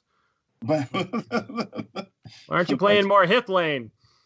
Yeah, well, yeah, I mean, we covered some of it with, how I actually do really like Explore Secret Ways and stuff like that. But I don't know that I really have any, I guess because maybe I don't have my finger on the pulse of the community the way you guys do with the discussions of like, no one likes this card or something. Right. I pretty much put myself in an echo chamber where everybody loves my stuff and I'm brilliant. I'm like, what are these underappreciated cards you speak of? Everything's brilliant. I don't know. That doesn't happen, does it, guys? Guys? Yeah, no, I honestly, I think it's a hard question to answer because the hero cards or the other cards that people tend to slight, they often have good reason to slight them. I think like Spirit Pippin, like he never really found his niche. That was another Against the Shadow, hurry up and design a cycle kind of experience, and there was a neat idea that to be explored, but I don't think we really had time to fully develop it. So sometimes when I hear a hero get panned, I think, yeah, okay, I see where you're coming from. I'm sorry we missed the mark on that one. But as far as actual like diamonds in the rough, I feel like I read just as many people talking about how I really like this card and here's the deck I use it in. Right. So I don't really know what's underappreciated and what's not. Fair. Yeah, that's fair. Alexander P from Facebook. Who is your favorite hero to play? Oh, gosh. Desert Island. You can only bring 1 hero card. Oh, no, really? I can only bring 1 hero. Well, if I'm thinking like strategically, if I can only have 1 hero, it's probably going to be Gandalf hero because he can do everything. Sure. But as far as like actual favorites to play, I find myself playing either Scorpigorn or Sam Gamgee a lot. I like those two both a lot. Good choices. Which Lord of the Rings Saga quest did you get the most excitement out of designing, and which was the toughest to adapt to the game? Ooh, okay. Another tough question, because when I'm like in the moment of designing something, I'm like always excited about like, oh my gosh, I get to do Journey Through the Dark. I remember reading this chapter as a kid. I get to do the Balrog, and then it's like, oh, I get to do the Breaking of the Fellowship. This is gonna be so much fun, like, right. So it's kind of like whatever's most recent, and for that reason, I'm gonna cheat a little bit. I'm gonna say two, because Mount Doom and the Blackgate Opens were really designed to be played together. Mm-hmm. That's another little fun fact. That same sheet that I was referencing, the outline that included all the heroes and allies, there was actually a note in the margins there for the Mount Doom box that the last two scenarios should be playable at the same time. And this was like pre-epic multiplayer mode days by a couple of years. So it was always on my radar to find a way that, you could have that experience of we're buying time at the Blackgate for the ring bearer to complete the quest. And so I would say that that would be the one that I'm most excited about, because it's like the whole journey coming together. It's Aragorn and Frodo, the two Fellowship heroes, each having a vital role to play at the same time. And it's just so exciting for me personally. It's rewarding that I had this idea forever ago, and then it actually worked, and it's a ton of fun to play. So that's one that I can see myself just setting up and playing a lot. Sure. That question, by the way, was asked by Ryan S. And the last one was Alex P. I don't know if we mentioned that. Yep. So then the other part of that question was, what was the hardest Saga quest to design? Yeah, the toughest. Toughest to adapt to the game. Okay. I would probably say the Dead Marshes, because we'd already done a scenario called the Dead Marshes. I was wondering about that. Yeah. That's a good answer. It involved Gollum. Right. So trying to come up with an exciting and unique hook for that one was kind of challenging, because if you read that chapter, there's really not a lot that actually happens, that's quest worthy as far as a game. You do have hinted at, you have these undead enemies and this very dangerous environment. So we really had to extrapolate on that, and we thought the mire keyword was kind of a clever way to do that, where locations are sinking and they have bad things happens when they go away. So that was a bit of a challenge, though. So I love that quest. Good. I'm glad. That's one of my playtest quests. Good. I find it's a good one to test against. That whole box, actually, that Shelob quest was pretty hard to design too, just because you have a very rigid structure as far as we're climbing the steps. So we're at exterior locations, then we're going through the tunnel. It's all interior, and then the final confrontation again is exterior. So that was kind of a tricky one to do as well. Shelob's quest. Pro tip: you need to bring the spear. Learned that right away. Yeah, I really wanted to make a boss enemy that wasn't just immune to player card effects. Right. No, and I appreciate that. I remember playing that with Dave G, and we both really were really happy with how that boss was designed. Cool. We're like, oh, it's so different, but so refreshing and fun also. Yeah, she's hard. That's for sure. She is, but it's a fun hard. Good. There's a difference between like just nut punching hard and fun hard. Right. And that was fun hard. Agreed. All right, I'll read. So, Chris asks, other than Surge, what's your favorite keyword? Oh, other than Surge, my favorite keyword. Just rapid fire. I'll say toughness off the top of my head, because that's one I made up, and I really like how it defines the Uruk-hai. Yep. Good one. How do you say this? Tanith Armored from Reddit. Have you ever played a fan-made quest? I have not. I'm aware of them, and I think it's awesome that people in the community do that. But there's kind of like two reasons that I don't. The first one's just personal, just me. Like before I even worked at FFG, I don't know. I've never really been a fan of custom content. It's nothing against the people that make it. This is just, for whatever reason, I'm like a guy that like either it's official or I'm not playing it. I have no idea why. It probably goes back to something from my Yeah, childhood, you know? I'm the same way. Yeah, so Yep, I me too. apologize to people that put a lot of effort and energy into it. You know, they're probably doing great stuff. But the second reason is more professional, and it's like I just don't want anyone to think I'm stealing their ideas. Okay. No, that Uh, makes sense. I really wouldn't want to like look at something and go, boy, I really like that. I should do that, and then have somebody go, hey, that was mine, and get into a sticky Yeah. situation with like, you need to give me credit for that or something, you know. Right. So my brain just like fears the worst, and so I just try to, cover my butt. That's fair. Vardane asks, will you Twitch with COTR? You know, that would probably be a lot of fun. Well, it'd be fun to be a part of, except for the fact that I'm like really technically inept, and so you guys would be like, "Oh, fuss with me," like, That'll make it fun on its own level. Then. like, no, dude, you got to right click to do that. No, you got to hit G. You're like, what's going F1 for the love of God for the 15th turn in a row. F1 right? to Yeah. add a resource. No, that's actually, I mean, that's something I'd definitely be willing to explore. That could be a lot of fun. I've been reading, comments. A lot of people have been commenting about the end of the first age, and real common thread is just we love just friends hanging out together and enjoying the game, and I'm no different. You guys are my friends, and I would love to hang out with you. Gen Con's great for that reason. Oh yeah. So maybe we can make a Twitch, thing happen. Although, okay, thinking about it now, I probably just can't be on Octagon as an employee of FFG. So I thought about that, but yeah. probably just have to stick to the tabletop, I guess. We can record it. You can put it on YouTube. All right. I'll be there tomorrow morning. Yeah, there you go. I might be a little longer. don't know if this is a typo. It's either Matt Larson or Matt Larson from Facebook. How spider-esque would you say you are on a scale from 1 to 10? Ooh, very, very spider-esque. Just describe play Sheila. the Shelob quest and know that was Mhm. all me. That's a 10 out of 10. Chris, I'm glad you get to read this one.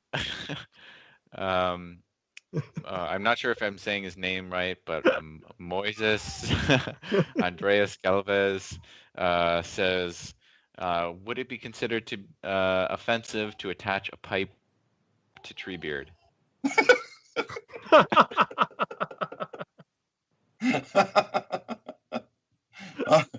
Are there even any pipes that can be attached to Treebeard? Would it be? Would it be? I don't know. Would, That's a good W-O-O-D, question. I it don't be. think so. We can't give the dwarf trait, the Dunedain trait, or the hobbit trait, or the wizard. the Astari trait. Right. So I guess Yeah. not. Guess not. So I guess I don't have to answer it then. You're going to avoid that. Matt J asks, so you've worked at FFG for 5 years now. When are we going to see a card with your likeness? Oh, yep. Yeah, actually, I've been at FFG for 6 years now, and I did get to have a card, have my likeness in a card, and so I don't know how much the community knows about that, and it's a pretty cool thing though. I guess you've probably seen people like Nate French, get his image in the Game of Thrones, and Right. so Head on a people are spike. aware that it's a thing.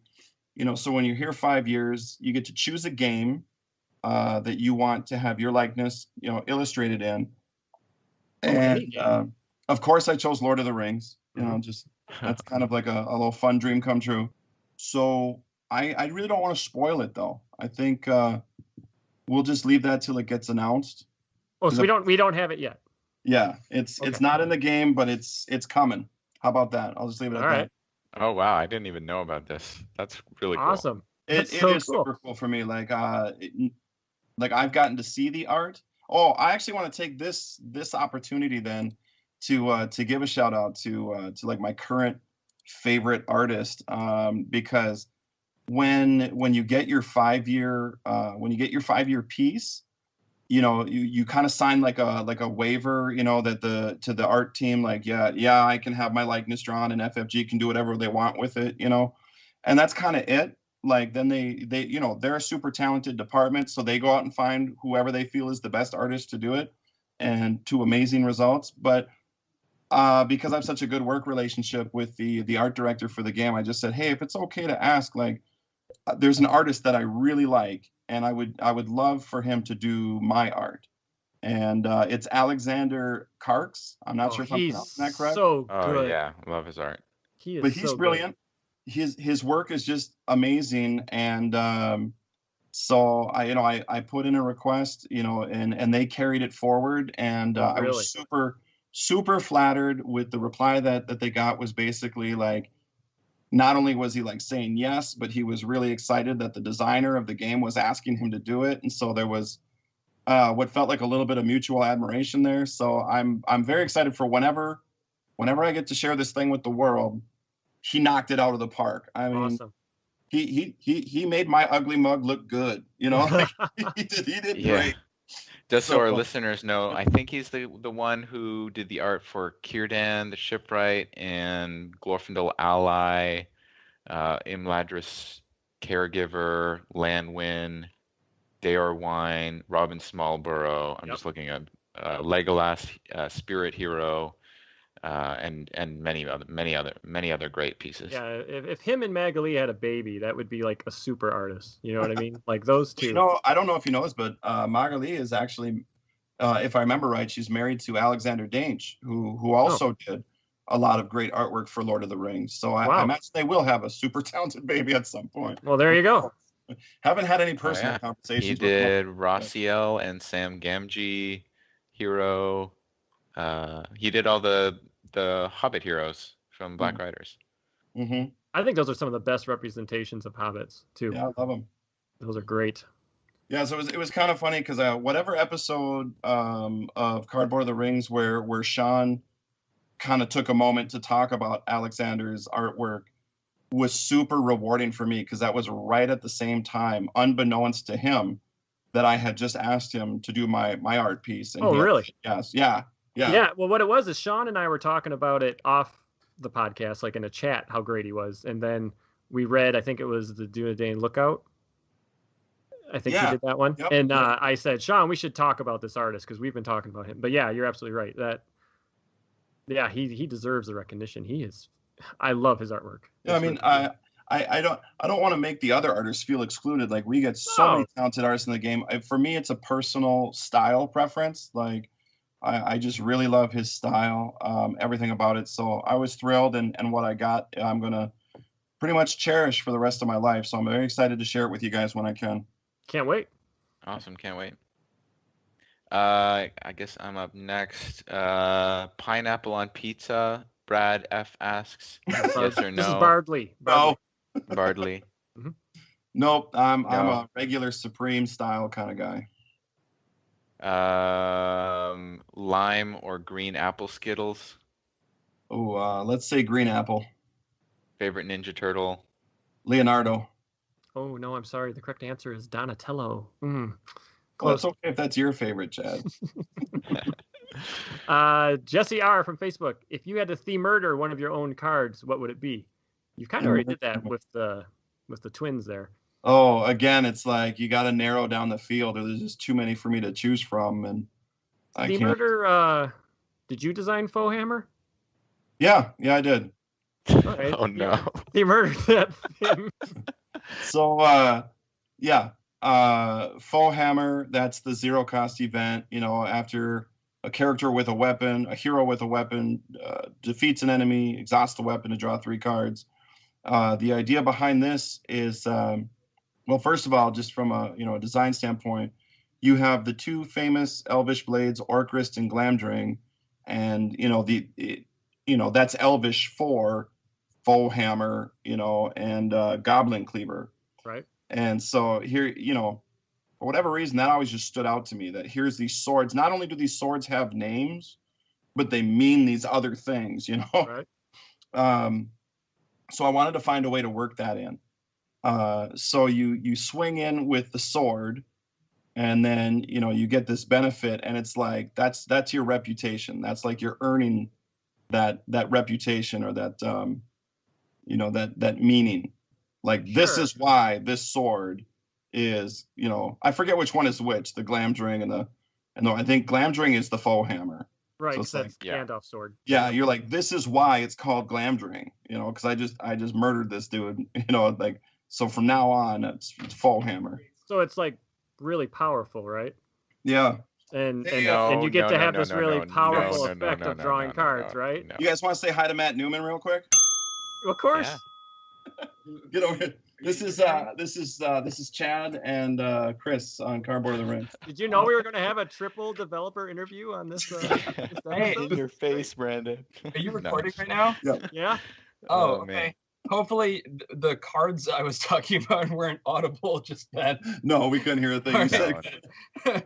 We're like, Aaron, our editor, Not I'm even the going to need office you is safe. to Yeah, we're gonna enhance- enhance this. Yeah, we're gonna enhance enhance this this Coming to back from 10,000 running times. a playtest.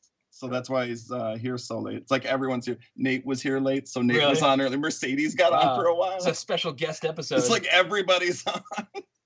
That's funny. Well, Caleb's Christian the host. Peterson he gets to around? run this however he That's wants. right. Well, Yeah, that's it's what Christian happens Peterson. when I host the show. Is you get all the best guests. You're the host. Right. Does that Yeah. mean you get to decide the agenda? That's right. So yeah. What are we talking So about? next week we're gonna have President Obama is gonna be on Oh the my show. God. All right. It's gonna be amazing. I really like this Cardboard of the Rings. So I think you guys got a pretty good game, It's pretty good. and Really good. think we should stay focused on making it even better. Yeah, even better. That would be awesome. Oh my God. What would you do if like President Obama came out as a huge LCG fan? Like he plays with his family all the time. I would hope that means I get to meet him.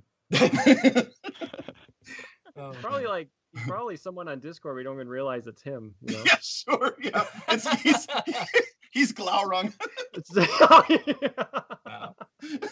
That'd be amazing. He's just really good at the game. He's just Yeah, got he's no really patience good. for people that like can't keep up. Why you play this quest? It's like kicking baby. Okay, thank you. Actual comment he has made on a Twitch session. Oh, that's amazing. That's awesome. Nice. Matt, how you been doing, buddy? Your game is going awesome. I can see. Oh, thank you. Yeah, I've been doing well. Pretty tired right now because not that I'm trying to like run home or anything, but You should it's run just home. been like really busy the last couple weeks. So That's kind of a theme in the LCG department. yeah, we're Everybody's busy. people. But it's starting to wind down. But then of course, as soon as it winds down, it's going to be Worlds. Yeah. So that's how it goes. So you guys you want to ask him like one rapid fire question, then let him go home because he's been working. Oh my gosh, long time already A today. few hours, yeah, just a couple hours. But yeah, no, Do you play Lord of the Rings anymore? Do you help like with the play testing and stuff? I occasionally I'll help in like an advisory capacity if Caleb like he wants to run something by me, but I haven't had the time to actually play test a lot of the recent stuff. But I know all of it. All right. Matt, What- Matt, what every was time the I last- ask Matt to play test now, he's like, "Oh, you mean that quaint Lord of the Rings game? Yeah. No, Have you seen Arkham Horror?" nothing is scarier than Battle of Carn-Dûm. So no, hit me up with a rapid fire. All right. Let's see. Would you consider it offensive to attach a pipe to Treebeard?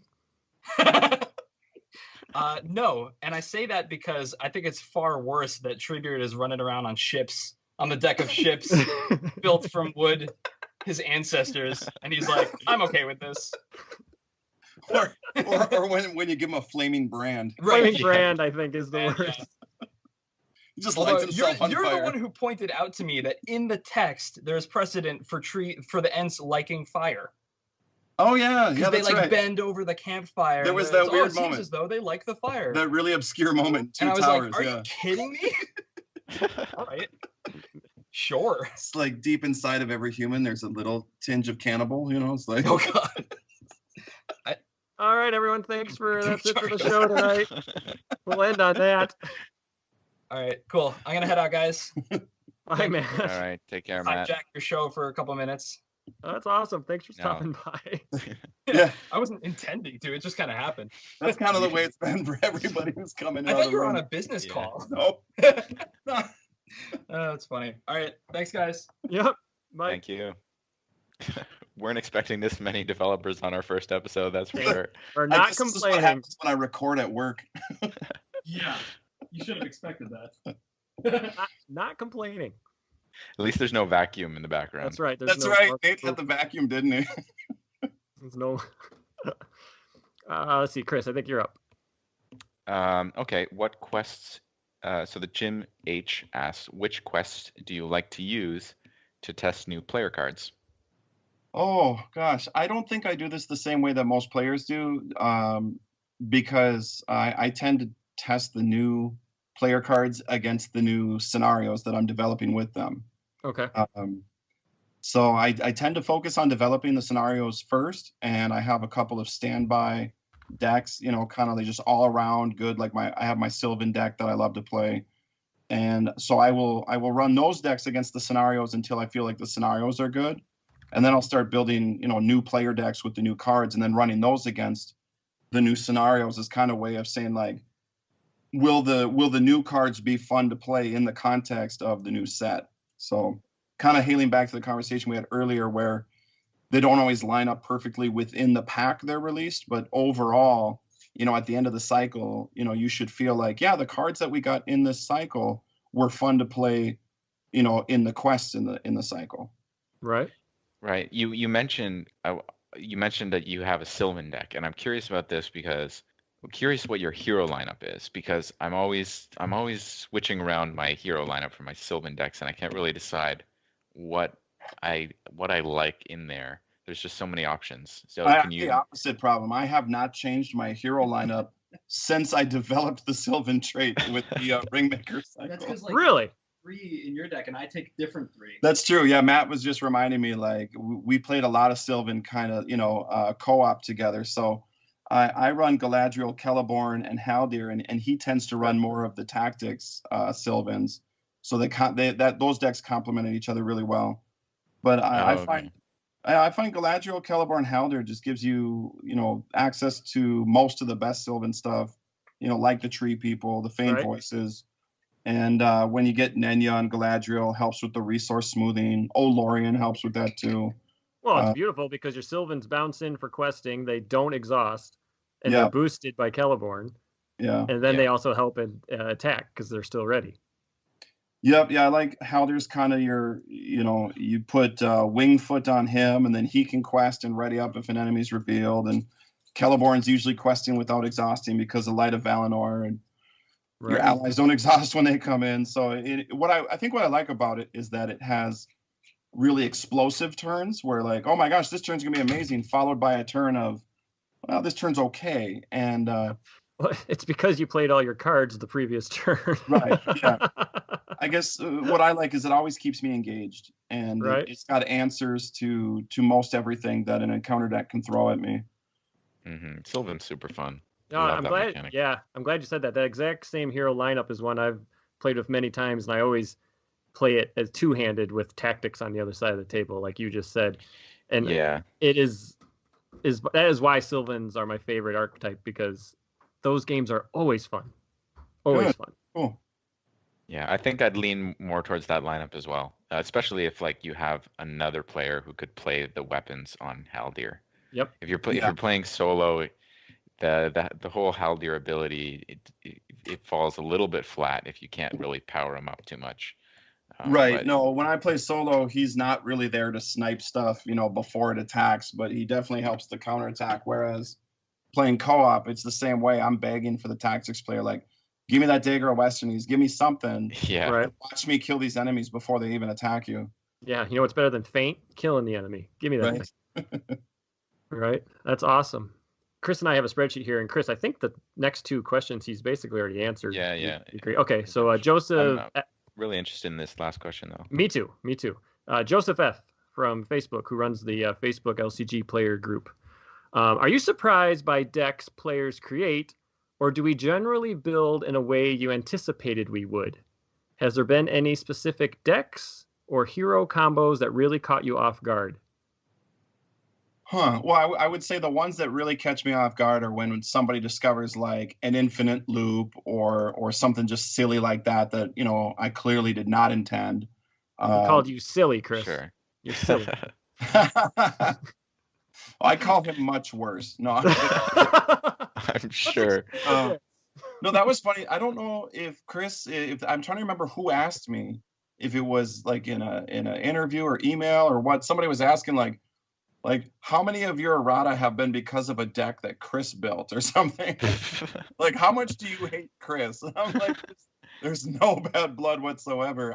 It's more like sometimes I do, like, just as a designer, get a little embarrassed if something slips through the cracks and there's an interaction that we didn't see. But what I've come to realize over time is, like, that's just inevitable, because I have a great playtest team, as I've mentioned several times, here, but it's like a dozen people at most, and that's when they're not busy, doing graduate classes or finding a new job or getting married or whatever it is they're doing. And then I would say that I have, maybe twice as many people that are part of my extended playtest group, but they're all busy people too. And so it's like, at the end of the day, every new set's had maybe like 30 people look at it, if even. Right. Whereas once it goes out into the world, now you've got, thousands of people who are playing Right. it. They're going to see stuff that, that we didn't catch. That's just going to happen. So those are the only times that I would say that, like, oh shoot, I wish I caught that. But as far as like, am I trying to, like, script decks that I want people to build? Like, not at all. Not at all. There are some interactions that I'm really keen on, that I just, like, I want Celeborn and Galadriel to work together. Sure.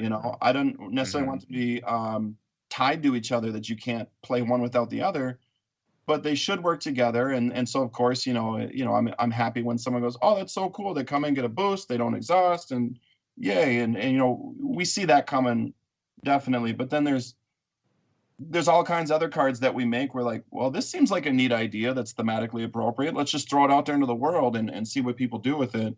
So I would say that most of the decks that people build are like, for me, going, oh, that's cool. I had not thought of that, That's good. Yeah, I think it is. I think so. And I have one more question. It's not on the list. Oh, go ahead, Chris. Did you want to say anything else? No, I just said, I mean, I ultimately, I think that should be the goal, that if you're making a deck building game, that you would expect many people would enjoy the deck building aspect. And so if you just hand them like a list and say, well, this is clearly designed to be the best possible deck and the way we intended it to go, then all those people that enjoy that aspect of the game don't really get to participate in that. Yeah, it's interesting how you said that. Just reminded me that the one exception, I think, to this rule was the Outlands trait, which was basically like, okay, here's how to build an Outlands deck. Grab everything that says Outlands on it, and shuffle. Obviously over the years, a lot of people have, kind of poo-pooed on the Outlands deck for various reasons, but I don't doubt that one of them is that it's not like an interesting deck to build. There's not a lot of thought that goes into it. There's not a lot of room for originality. It's just, are you playing Outlands? Okay, then you have 3 of each of these cards, Right. Yeah. And the reason we did that, was because there are some people, like you say, a deck building game, you'd think everyone likes to build decks, but we were actually getting a lot of feedback from people who didn't like building decks and just wanted to have a powerful deck that they could use to play through a game they consider very challenging. And so, tried to give them what they wanted. Right. But since then, we basically just shied away from making cards that are clearly like, you must play these cards together. Yeah. Right. I didn't want to come across as against Outlands with my comment. I mean, I don't have a problem with that at all. It's a great deck for someone who's just learning the game. But if that was what the entire game was, then right. No, I think I understood your point. I take no offense. I have an Outlands deck that I keep built. Yeah, me too. for new players, because learning the Lord of the Rings it's a pretty steep learning curve. There's a lot going on with all the different phases of every round. There's a lot coming off the encounter deck that you have to process. So trying to teach a new player, it's like you want to give them a deck that it takes no energy to process. So it's like mono leadership, put Steward of Gondor on Herluin, and everything is playable. There you go. Yeah. Yep. The only times I've gotten my wife to play is when I give her the Outlands deck. Well, there you go. So it's got a purpose. Yep. I think it's fine that it exists, which this is perfect. It's a perfect segue to my next question. Outland exists. They're very powerful. Steward of Gondor exists. That's a very powerful money-making card. Do you let really powerful cards affect your future designing of cards? like, oh, well, Steward of Gondor will kind of break this card? Or do you think, well, they don't have to play Steward? To an extent, right? To an extent, like probably if somebody were to like meticulously go through every scenario that I would have designed, they would start to see overlapping themes. And some of this is conscious and some of it I'm sure is unconscious. But things like, I'll often include some kind of counter to like Northern Tracker in my scenario. Right. Where it's like, well, here's the, a scenario like, passage through the Passage of the Marshes or the Ring Goes South or something that's like very location heavy. The obvious answer is bring lots of Northern Trackers and, have a walk in the park. And so I tend to try to do something that's like prevents you from putting progress in the staging area or punishes you if you do, or, something. Test of Will, of course, is something you got to watch out for. It's like every treachery card can be canceled by a 1-cost event. So there's often a location or a quest card or something that says you cannot cancel when revealed effects, or this bad thing happens to you if you do. So those cards probably more than any other steer my design. Steward of Gondor, not as much, because Steward of Gondor does not directly impact what the quest is trying to do. It fuels what your deck is trying to do. Sure. And there needs to be powerful combo cards in a deck building game for people to feel like, yes, it's a feel good moment when you draw your Steward of Gondor and you put it on. Everybody celebrates when they get it on turn 1, right? It's in my opening hand. Yes. I'm not mulliganing. Yep. Right. Yeah. So there needs to be and naturally some cards need to be more powerful than others. If every single card was exactly the same power level, it'd be a very dull game. There'd be no spikes of excitement or lows of pain. It needs to be like a roller coaster ride with ups and downs. Sure. Well, I've always thought of it like, because a card like Steward of Gondor exists, it's fun to build decks knowing you're not going to use Steward of Gondor. Like, I'm going to assume I'm taking this to a multiplayer game. Someone else is running Steward. How can I generate resources in this deck? Yep. And it's fun as a deck builder to come up with those alternate ways than just using the power card. Yeah, that's another reason I like that Sylvan deck I was just talking about. I don't run Steward in that deck. I haven't for years. Don't need it because of Olorian. Yep. And it's one of my top tier decks. And Tree People. Yep. And with Test of Will, I find that sometimes it can be fun not deliberately not putting in your deck, and instead of basing your strategy on canceling that do or die treachery, instead like building your deck so that it has a minimal impact. And one of the recent examples is one of the Twitch streams we did of Moomakill, I think it was, where you have that Savage South card, where you have to discard the top 5 of your cards of your deck and then discard any card in play that matched those cards, which can be devastating if you don't cancel it. It could wipe your board if you get unlucky. But instead, all 3 of us, we built in decks entirely of 1-ups. That's awesome. And then we just loved seeing that card because it's a complete whiff.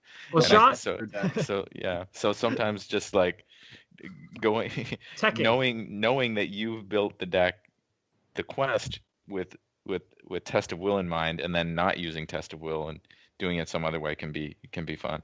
Yeah. Well, like that card says discard cards you own that are the same. Well, Sean just kept playing attachments on everybody else. Yeah, that works too. So he discarded attachments. He's like, well, I don't own any of these attachments. I played them on everybody else. Or you control. You control. That was what you control. So yeah, teching against a quest is also very, very fun. Yeah, and even as I try to build around Test of Will sometimes, I also still, as a player, like to see it in the game. Well, that again, that's that big splashy moment of, here we're making our final push, and you draw that treachery, like this is going to kill us, right? And you're like, I have Test of Will. And there's that moment of like celebration, like, oh, thank goodness, right? Or in a multiplayer game, when you draw treachery as the first card, and there's 3 more coming, and you're like, oh, do we cancel this? Yeah. Or something worse going to happen? It creates fun moments. Yep. Yeah, Chris, I applaud your effort to, just put it down for a minute and see what the game is like without it too, because that's something I do. I don't find myself playing Spirit all that much, honestly. I tend to be drawn mostly to the leadership sphere. I like to go dual sphere, so I might be a leader lore, leader tactics, something. So I'm often playing without test of will, and I enjoy it. I just taking it on the chin and be like, how am I going to deal with this? Everybody got a damage. What am I going to do now? Right. I think that can be a lot of fun. Well, that's it for what we had for the questions for you. But Caleb, correct me if I'm wrong. You do have something at your desk right now, don't you?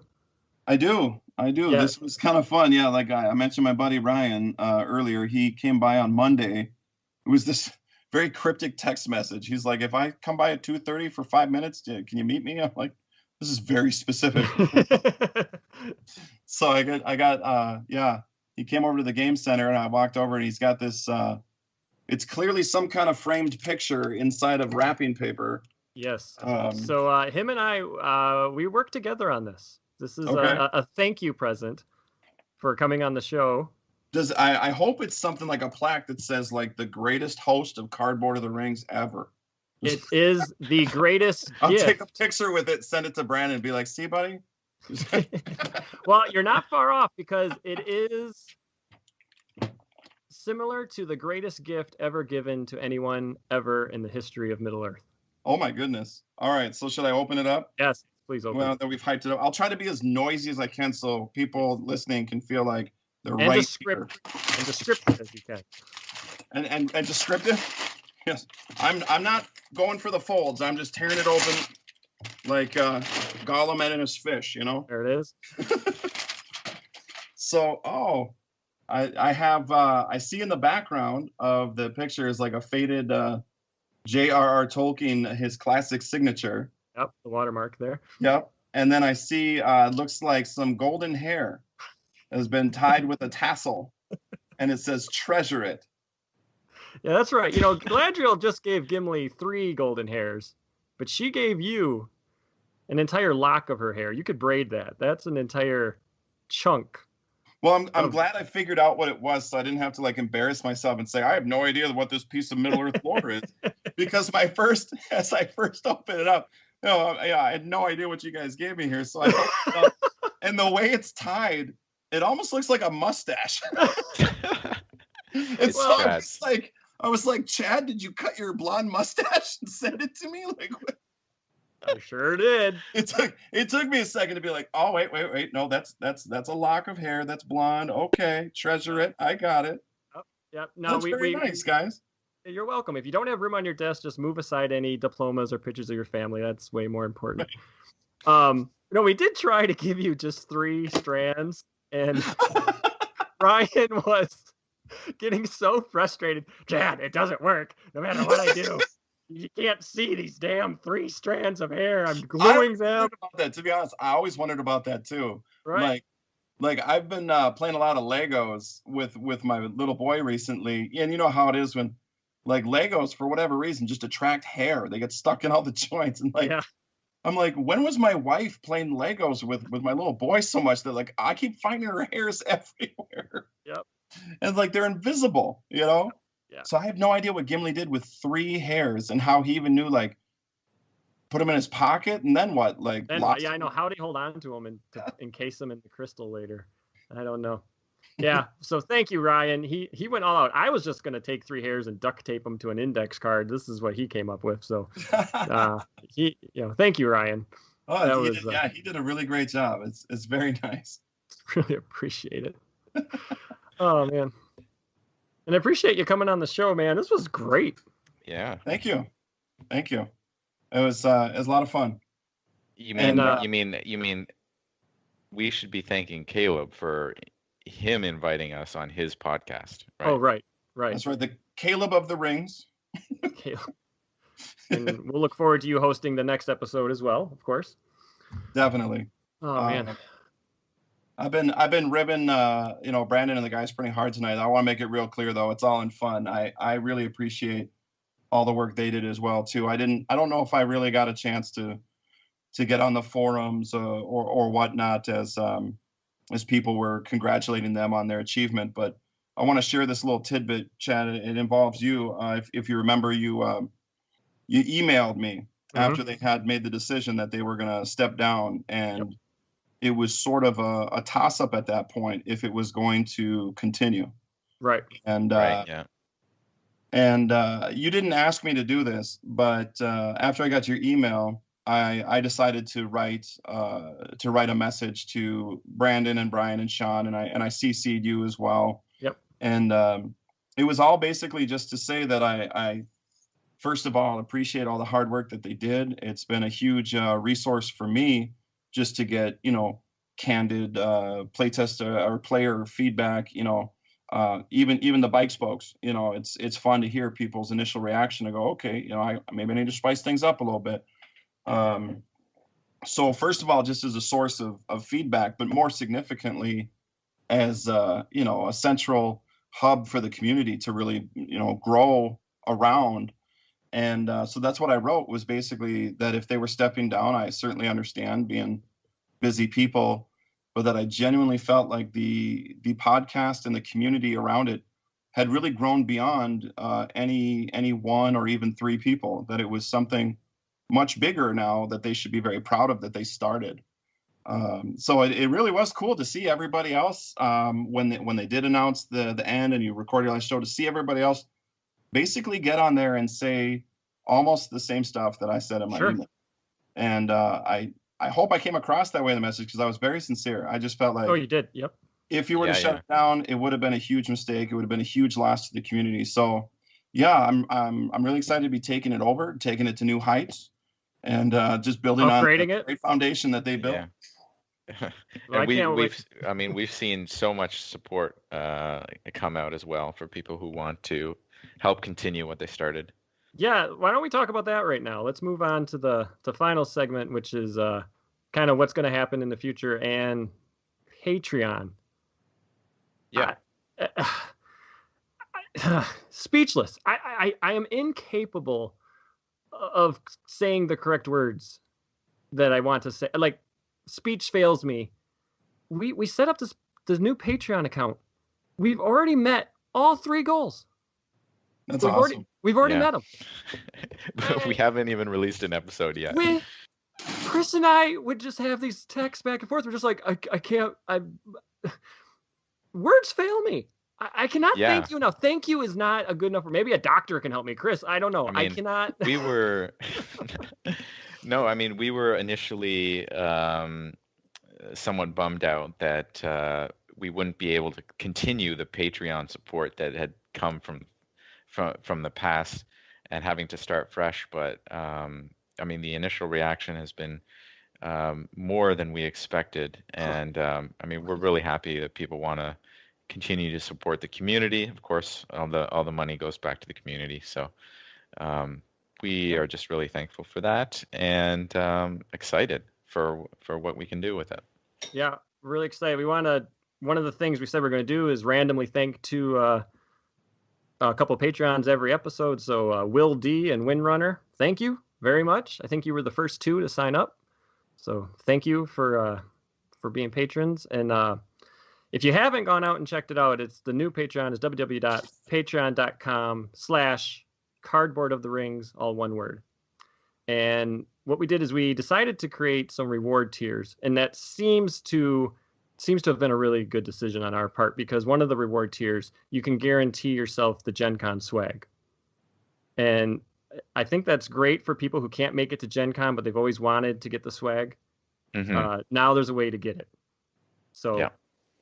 So we'll discuss the Patreon, all the tiers in detail, I think, Sure. Since it's the first. I mean, this is where we're introducing it. But we can throw that on right at the end of the episode. If there's anything else Caleb wants to you gotta say, get home to your otherwise, wife and kids here. yeah. We're doing our farewells here, boys. Yeah. Yeah. All right, let's start with Chris. Okay. Well, thanks for having me on the podcast, Caleb. It was a pleasure to. I think I've spoken more to you than I have ever before, and I really wish I could have attended Gen Con to meet the community in person, but for the meantime, this podcast is just going to be the way we're going to have to do things. So I look forward to having you host next week and or next episode. Hopefully we can I don't delve. think we're going week to week just yet. Yeah. Bi-weekly, tri-weekly, Yeah. monthly, whatever it ends up being. Thanks. Is there any hope of Gen Con 2018 for you? I hope so. That'd be great. I'd love to see you there. Me Yeah. too. How about you, Chad? I had an okay time. Oh, good. No, this was great. That was pretty. Actually, I was nervous, coming on to the first show after Brandon, Brian, and Sean left. And man, what a great episode. Having all those guys stop by, and I really liked everything you had to say about the development of the game, kind of the behind the scenes looks and stuff. That I hope everybody else is interested in that, because it's super interesting to me. So Cool. I Well, had a great time. Thanks for having me on. there you go. Yeah, thank you. Thanks both of you. It's been a lot of fun. Episode 123 of Cardboard the Rings, greatest episode ever. First one of the second age. And once again, hats off to Brandon, Brian, and Sean. We hope we'll see them in the comments somewhere. And we hope all of you will come back, listen to us next time. Good night. Good night. Can't get enough of Cardboard of the Rings? Then check us out online at cardboardoftherings.com. There you can find links to all of our social media platforms, including Discord, Facebook, Twitch, and YouTube. If you're interested in supporting us, you can at patreon.com/cardboardoftherings. And since this is our first introduction of our new Patreon account, Chad and I are going to go into a little bit of detail as to what's new with the new Cardboard of the Rings Patreon. We have some tiers set up with prizes. So we have the Pippin tier. This is for contributors who pledge $1 or more per episode. And at this level, you have a chance for your name to be read out loud during the podcast. And anytime we have a poll or questions that we need responses to, we'll send you an email asking for your input. All right. Chad, you want to read the next tier? Yep, that's the Faramir level. It's $2 or more per episode. And you get the same rewards as the Pippin tier. And then when we have Patreon exclusive prize giveaways, you get an entry into that prize giveaway. Yep.